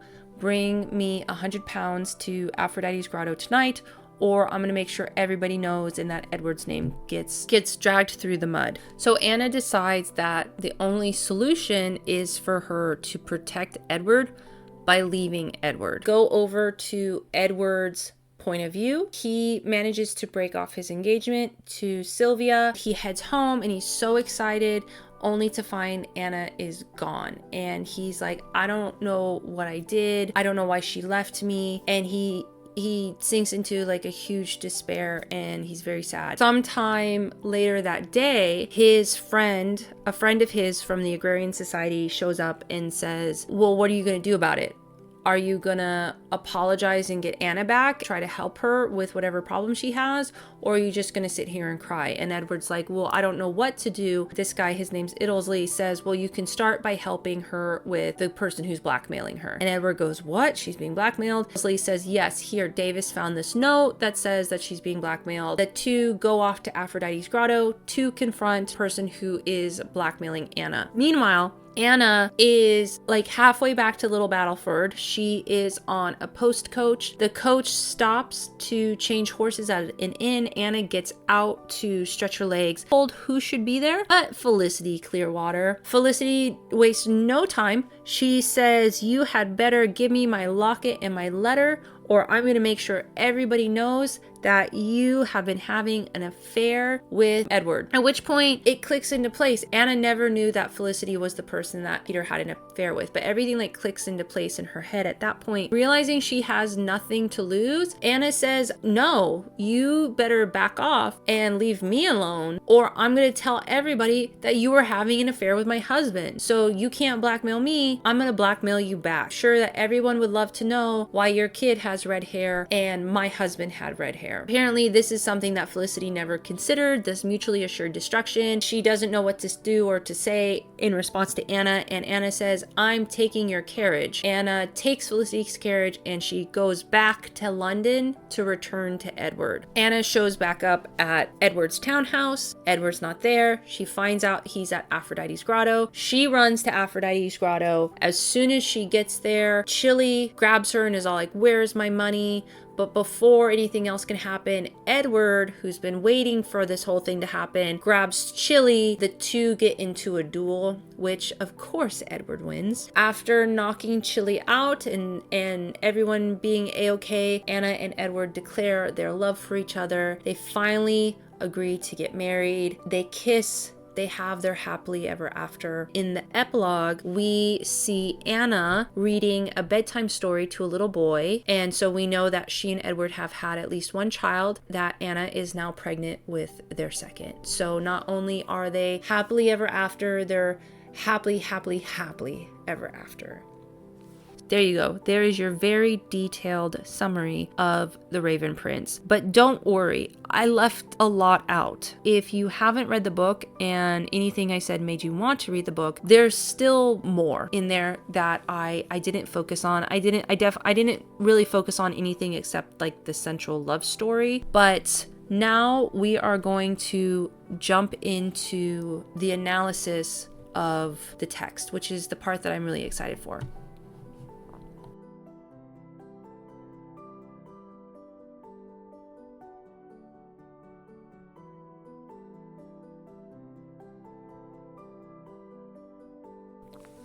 Okay, so let's get into the analysis of The Raven Prince. And this is just what I noticed and what I thought about. I would absolutely love to hear, if you've read the book, what you've noticed, or from the summary that I gave you, thoughts that you had. That's one of the reasons why I'm doing such an in-depth summary with these podcasts, is so other people who haven't read the book can engage with it on the same level that I'm trying to. Again, before we go any farther, I have read this book multiple times. There's something about this book I absolutely love. And I think one of the reasons why is because I recognize some of my own patterns of behavior in the dynamics that exist between Anna and Edward. First read this book like a decade ago. I was not in a place to recognize how some of these patterns of behavior can actually be very detrimental to my emotional and mental health and the intimacy and the dreams that I have for the relationship ideal that I want. If that makes sense. I hope that makes sense. Everything that I'm saying and I'm analyzing they're all things that are definitely exist within the text. And I also really want to own, this is a text that I personally have found romantic in the past.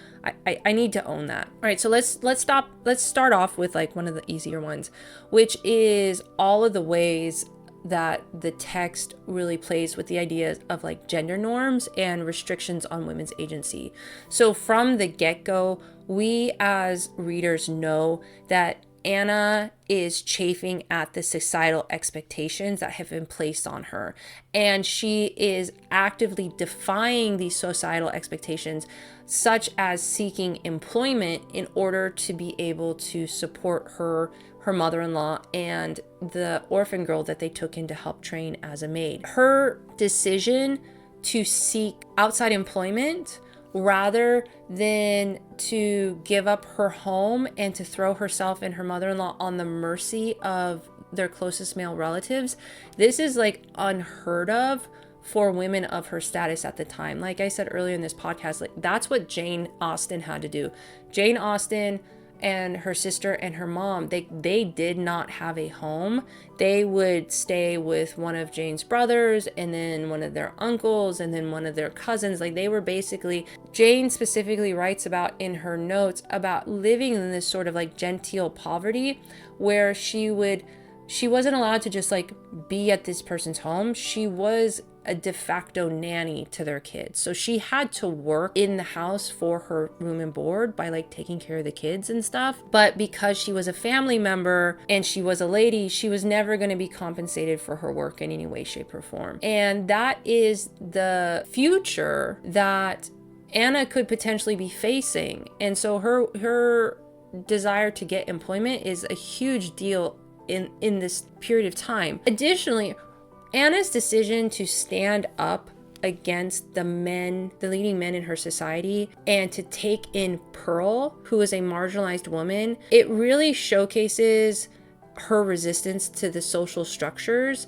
that devalue women and devalue the types of women's labor that were open to women at the time. Sex work was one of the few ways that a woman could gain financial freedom if she didn't want to get married and tie herself to a husband. I think it's really interesting, the scene that I always really like, when Anna calls the doctor, and the doctor tells Anna, you need to send her to a poorhouse. And Anna feels within herself how uncomfortable it feels speaking out against this leading male in her community. But the more that she does it, the more practice that she does it, the more comfortable that she gets with it. The novel also like repeatedly highlights the double standards and expectations of women, particularly regarding their sexuality. So Edward is free to visit Aphrodite's grotto, but Anna has to remain chaste, or she has to face social ruin. It's interesting when you put Anna and Felicity into contrast with each other, because Anna is lower on the social rung than Felicity is, and so Anna's not even rich enough to be able to explore her sexuality. Like, Pearl tells Anna that wealthy women go to Aphrodite's grotto to have these secret liaisons with like anonymous men. But it's wealthy women who get that permission. It's not widows. It's not people in the middle class.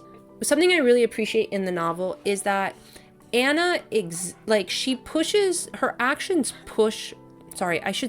her public actions that most people are aware of, they push the boundary of societal expectations. But as far as everybody knows, she never actually does anything that would cause her to be cast out of the community. So in that way, she kind of expertly navigates societal expectations, while also she doesn't flaunt them, but she skirts around them. Like, there's a scene that I didn't cover, where it's after Anna takes Pearl in, and her and Mother Wren go to church. The pastor like publicly makes very pointed comments about Jezebel and about women who are prostitutes, and how we need to them where they're supposed to be. And Anna's absolutely furious at the idea that this is what Christian charity looks like in her society. So I really always appreciated that in the book. So those are some of the things that I feel like The Raven Prince did decently. Something that I don't think it did well, and that I really have struggled with over my repeated rereads of this book, is the romanticization of male violence. Edward is violent.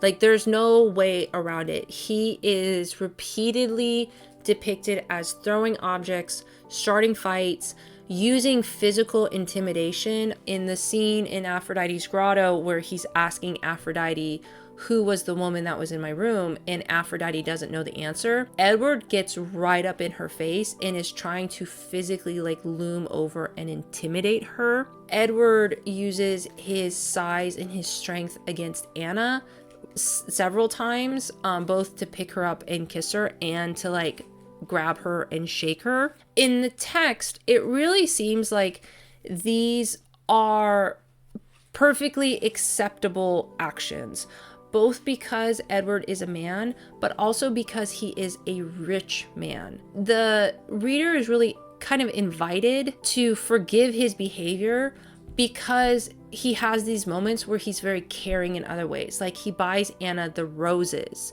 but he bought Anna the roses after he literally lost his mind and started a riot in a woman's place of business. That brothel is owned and operated by a woman. His servants are all afraid of him on some level, but he also pays them really well. There's this pairing of emotional abuse and acts of generosity that kind of suggests that a generous man, or I should say a generous partner, it gives them leeway to treat you in ways that are subhuman. I understand that there is the whole thing about it's the time period. Like Edward's not just a rich man, he's a titled man. There's this classism and he has this power and stuff. But even in like modern bad boy billionaire romances, like you see this a lot, is that a man is allowed to be a jackass if he has enough money. Somebody is allowed to be a shitty boss if they pay their employees really well. That's something that I think I've struggled with in my relationships too. I have had a relationship with someone in my life who I had to learn to stop accepting their gifts, because I realized that every time they gave me something, there were strings attached. There was an expectation that I would behave in a certain way towards them because they were giving me something. That was like a really sick feeling in my stomach of, oh, this person isn't gifting me this because they love me. They're gifting me this because they're trying to control me. And so that is definitely something that I've really struggled with Edward's behavior. And with this, it's a very common trope, like going back to Mr. Rochester, Mr. Darcy, these very rich men who are given all of these passes because they give gifts. That kind of segues into my third point that I kind of pulled out of this novel this time, is about class and power imbalances in relationships. Edward holds significant financial power over Anna. In addition to that, he also holds significant social and physical power over Anna. And yet it seems like because Anna is the only one the only one who stands up to him, the novel is like attempting to frame them as equals in their romance. But that idea is kind of directly disproven by the fact that Anna puts up with stuff because she cannot lose the job. And because Edward says, point where Anna rejects his marriage proposal and Edward shows up at the house to say, well, you're still going to be my secretary because I'm not going to lose a good secretary about this. Edward's point of maneuvering is to say, well, you come back or I'm not going to give you the money. And then what happens in the text is Anna starts to list off, like, we have bills to pay. Everybody in town knows that I have this job with the Earl. So they've extended me this line of credit to get groceries, to get stuff done.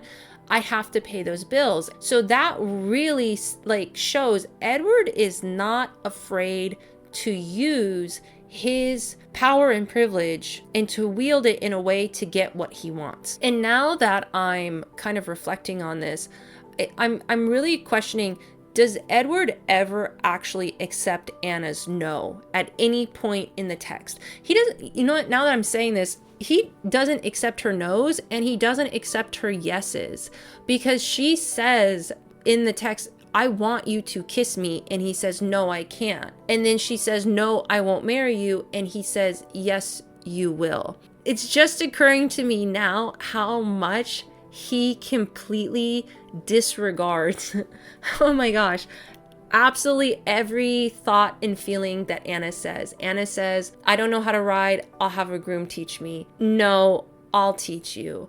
You don't need to send the carriage for me. No, you're gonna ride in my carriage to and from every single day. Actually, I think the only time that Edward actually accepts Anna saying no to him is when she stands up about Pearl. He's so overwhelmed about not knowing what to do with her saying no, that he, as soon as she leaves, she thinks she's fired and he starts throwing things. So him as a character, and it's so interesting because he's such a familiar type of male in romance novels. Possessive, jealous. I'm thinking of a romance novel I just finished called The Tyrant Alpha's Rejected Mate. If you know, you know. And it's kind of like the same thing, is you just have this male that has so much power that it doesn't even enter their brain that what the woman that they're pursuing is saying is actually what they're saying. And I think this is all processing like in my head right now, because I have definitely been in a relationship with a man that I have said, like, they've asked me, like, what do you want for Christmas? And I said, I would like blank. And they replied, you don't actually want that. And I remember being like, yes, I do. And they're like, no, you're just trying to be funny and make a point. And I was like, no, that's what I want. This moment of realization that I'm coming to right now as I'm recording this is why I want to do this podcast in the first place. Because I mean, I don't know. It's like a chicken and the egg type of situation.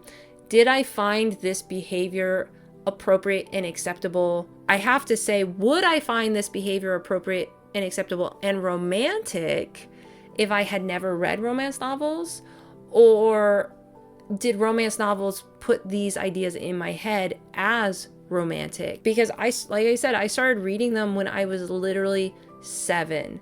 So don't know any way to think about romances that are romantic relationships that aren't framed with some of these tropes and some of these characters and some of these ideas. And this is what I want to look for in my favorite genre, is these moments where intentionally or unintentionally, and I truly feel like this is unintentional on Elizabeth Hoyt's part, where we are accidentally teaching misogyny to the next generation. Let's turn now to one of the fourth topic that I really wanted to kind of talk about in this particular novel. And I'm so sorry if you hear a squeaky toy in the background. That would be my dog in the other room, just living his best life. So I apologize if that's coming through on the recording. Sexual autonomy versus sexual coercion.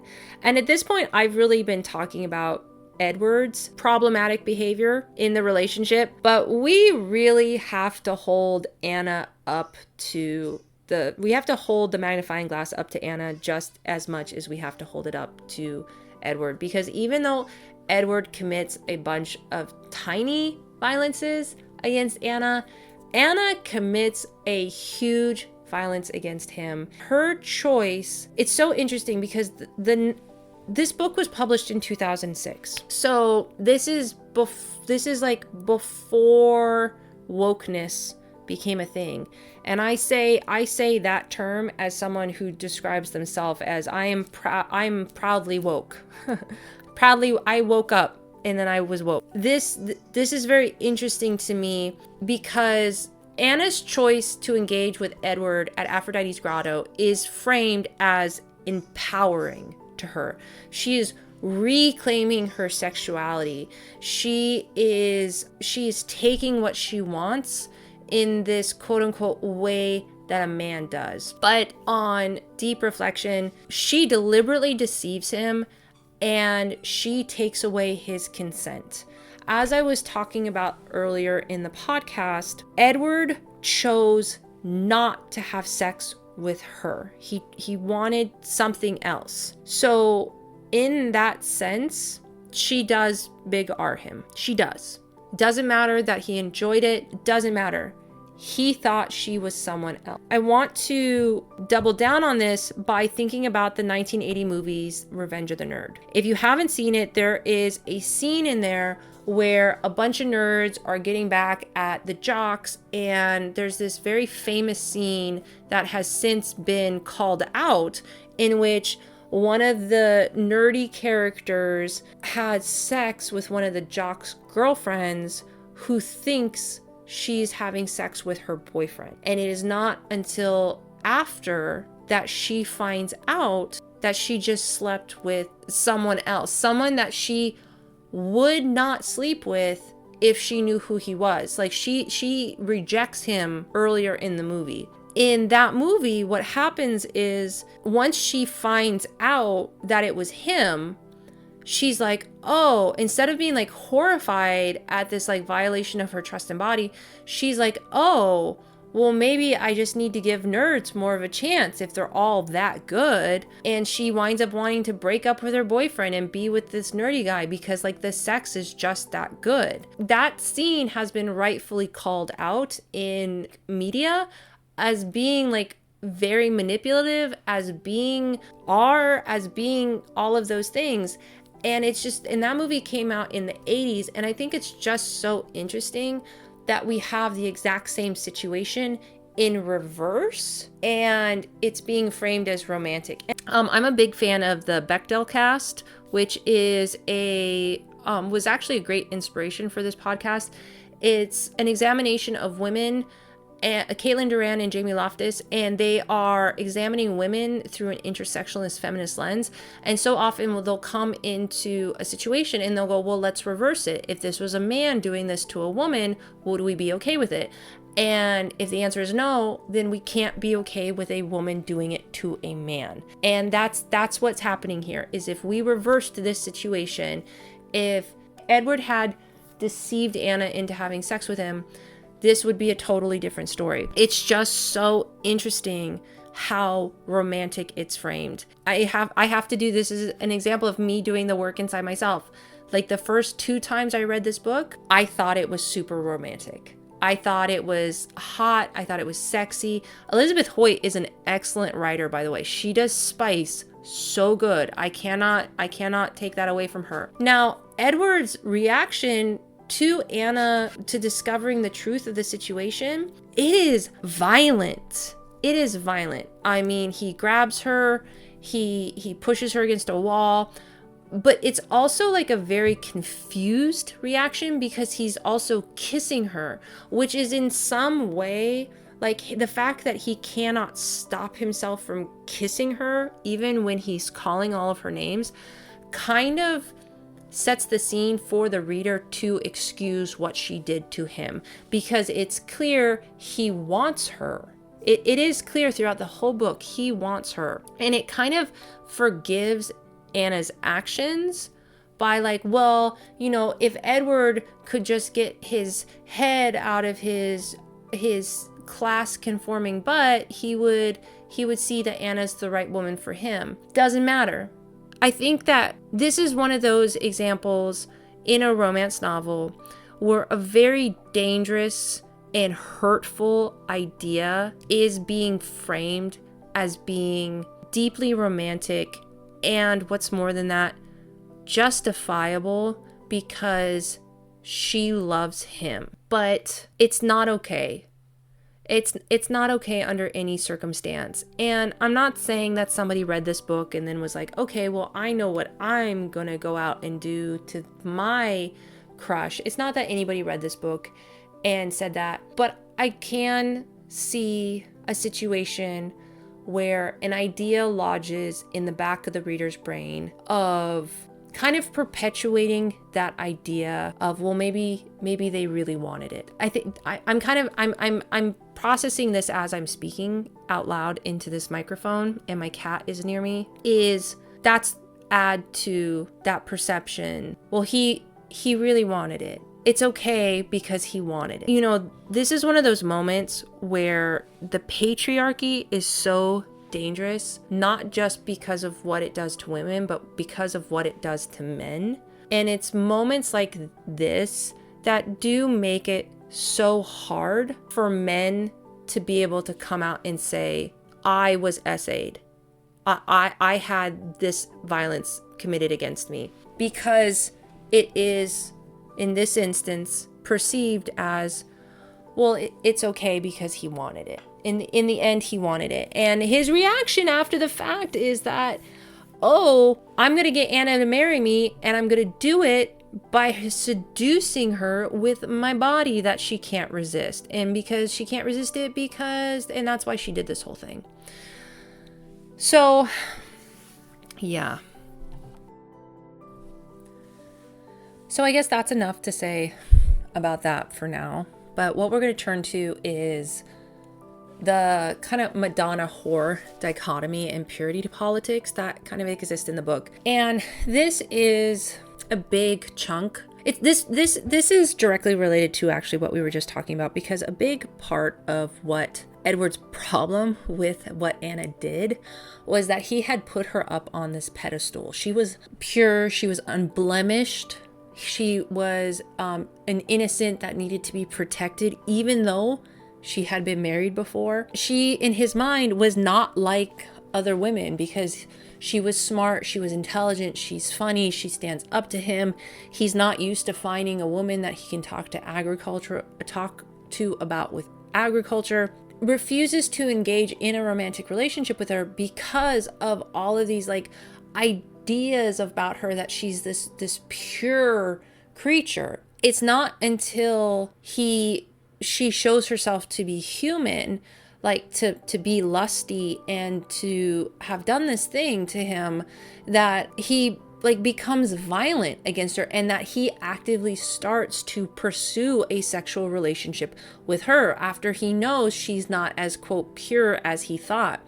And this kind of reinforces this idea that it's only, quote unquote, good women that deserve society's love and protection. And we see that also with Pearl and Coral, who as sex workers, they're portrayed sympathetically in the book because of how they're treated by everybody else around them. And both Pearl and Coral get beaten by the men that are their clients. Pearl gets beaten by a trusted client, and Coral gets beaten by her protector, the Marquis. In that situation, Anna is told, don't help them. They are fallen women. They are not worthy of our love and support. They need to go to the poorhouse. Later on in the book, after Coral gets hurt by the Marquis, which I know I didn't bring up in my summary because my summary was already 2 hours long. I had to cut out something. They go back to Anna's house and they hide there. Like they don't want anyone else to know that they're there. Not because they're hiding from the Marquis, but because they also don't want to get Anna in trouble any more than she is with society. And that really underscores society's unwillingness to extend love and protection to all women, to women that they don't view as being worthy of that love and protection. And that's an idea I feel like the novel never is. There's no acknowledgement of the fact that Edward treats her entirely differently after he finds out that she is super into sex. Like the scene where he enters the room, like she locked the door up. She locked the door. That is implied non-consent. So what does he do? He unlocks the door and he goes in and starts undressing. And yes, he says, if you don't want this to happen, you need to say no right now. But at that point, he's already in the room. We already know that he's like this big man, that he's physically intimidating. There's a question that can be asked. It's not implied at this point, but there is a question that can be asked that, there's a situation in which Anna doesn't say no because she's scared of him. That is not what happens in the book. Anna is excited for what's about to happen.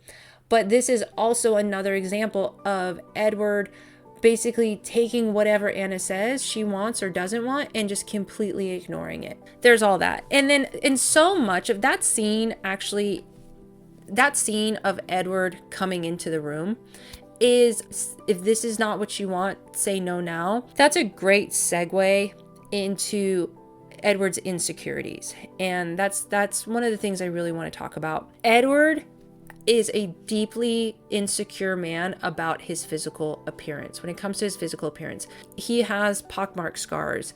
He's repeatedly described in the text as ugly. When he, in Aphrodite's grotto, when he's asking Aphrodite who was the woman that was in there, and she says, I don't know, but give me a second, I'll find someone else who doesn't mind the scars. And that kind of like really hits home for him. And it's interesting because throughout the book, he thinks Anna must be a pervert because she wants him even though he's scarred. Like, this must be a twisted game, and she must have been laughing at him. He actually says that, like, you must have been laughing every time kissed in Aphrodite's grotto. And he thinks in his head she would have this reaction because of his scars, because he's so insecure about how he looks. So repeatedly, he's testing Anna. You're attracted to me. You're attracted to me. You're not really attracted to me. You just think you're attracted to me. But are you really attracted to me? The scene in the library where he takes off his clothes, he's like, oh, is it getting hot in here? And he's like, well, if you like touch me, like prove to me that you're actually attracted to me by touching me. He does that to her a couple of times. And then even though she touches him, he asks her earlier in the Phaeton, like, why did you do it?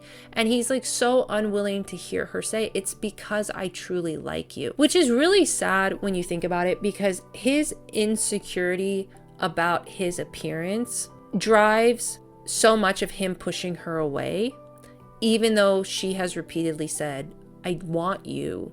It does make you wonder how much his behavior, his like violent outbursts and stuff, could be traced to just his insecurity about his appearance. I want to move now to asking like the question of the podcast: emotional justice.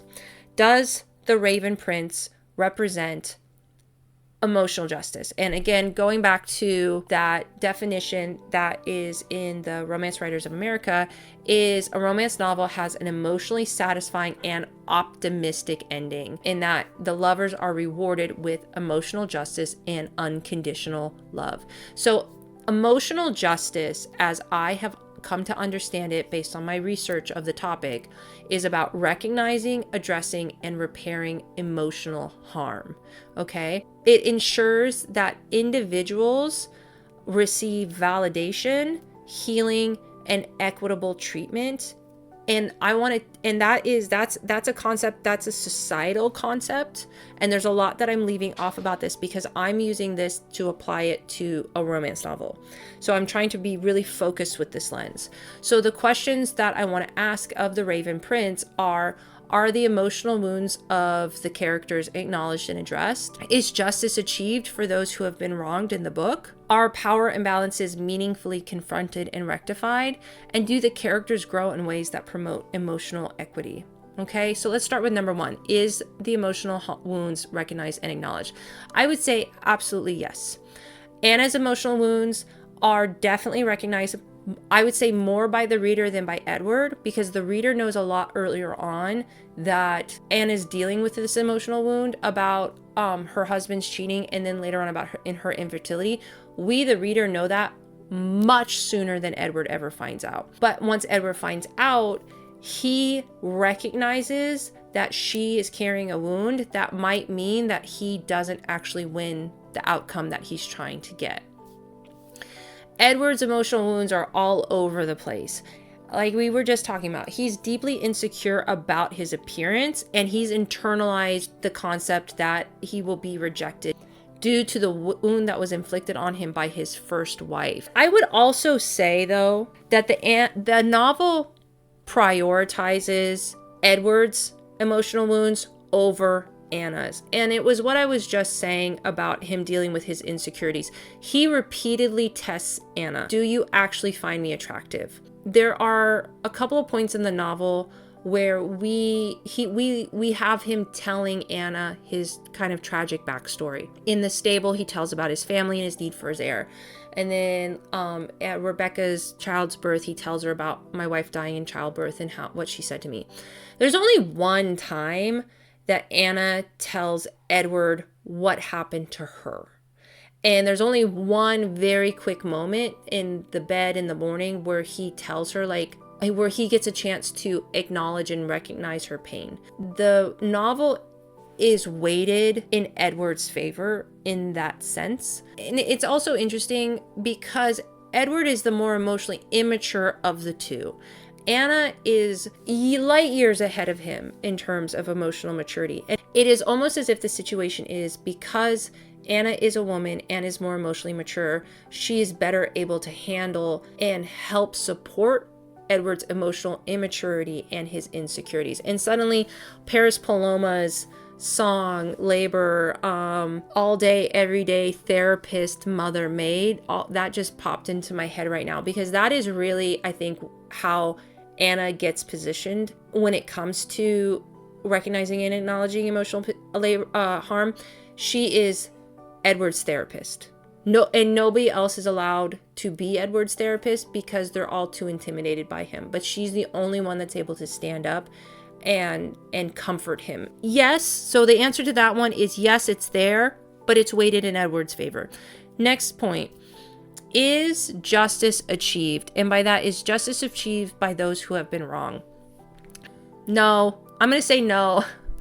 There's Edward wrongs Anna in a lot of little ways, by ignoring what she says when she says it, by ignoring her no's, ignoring her yeses, withholding her wages, forcing her to come back to work for him. Anna harms Edward in one big way. And I feel like they do not cancel each other out in any way, shape, or form.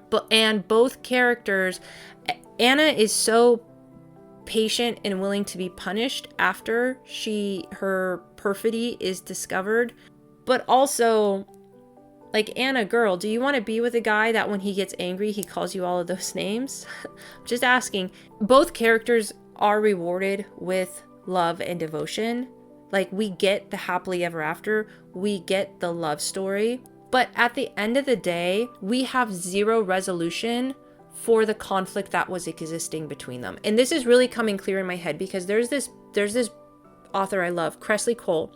She does the Immortals After Midnight series, and the first book I read of hers was called Wicked Deeds on a Winter's Night. I'm gonna have to do that book very soon.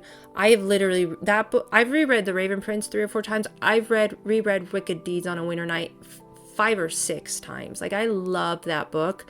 And one of the things that I love about it is there comes a point where both characters have to admit that their behavior has been wrong, and they have to change their behavior in order for the relationship to actually develop. That's one of the things that I love so much about Cressley Cole.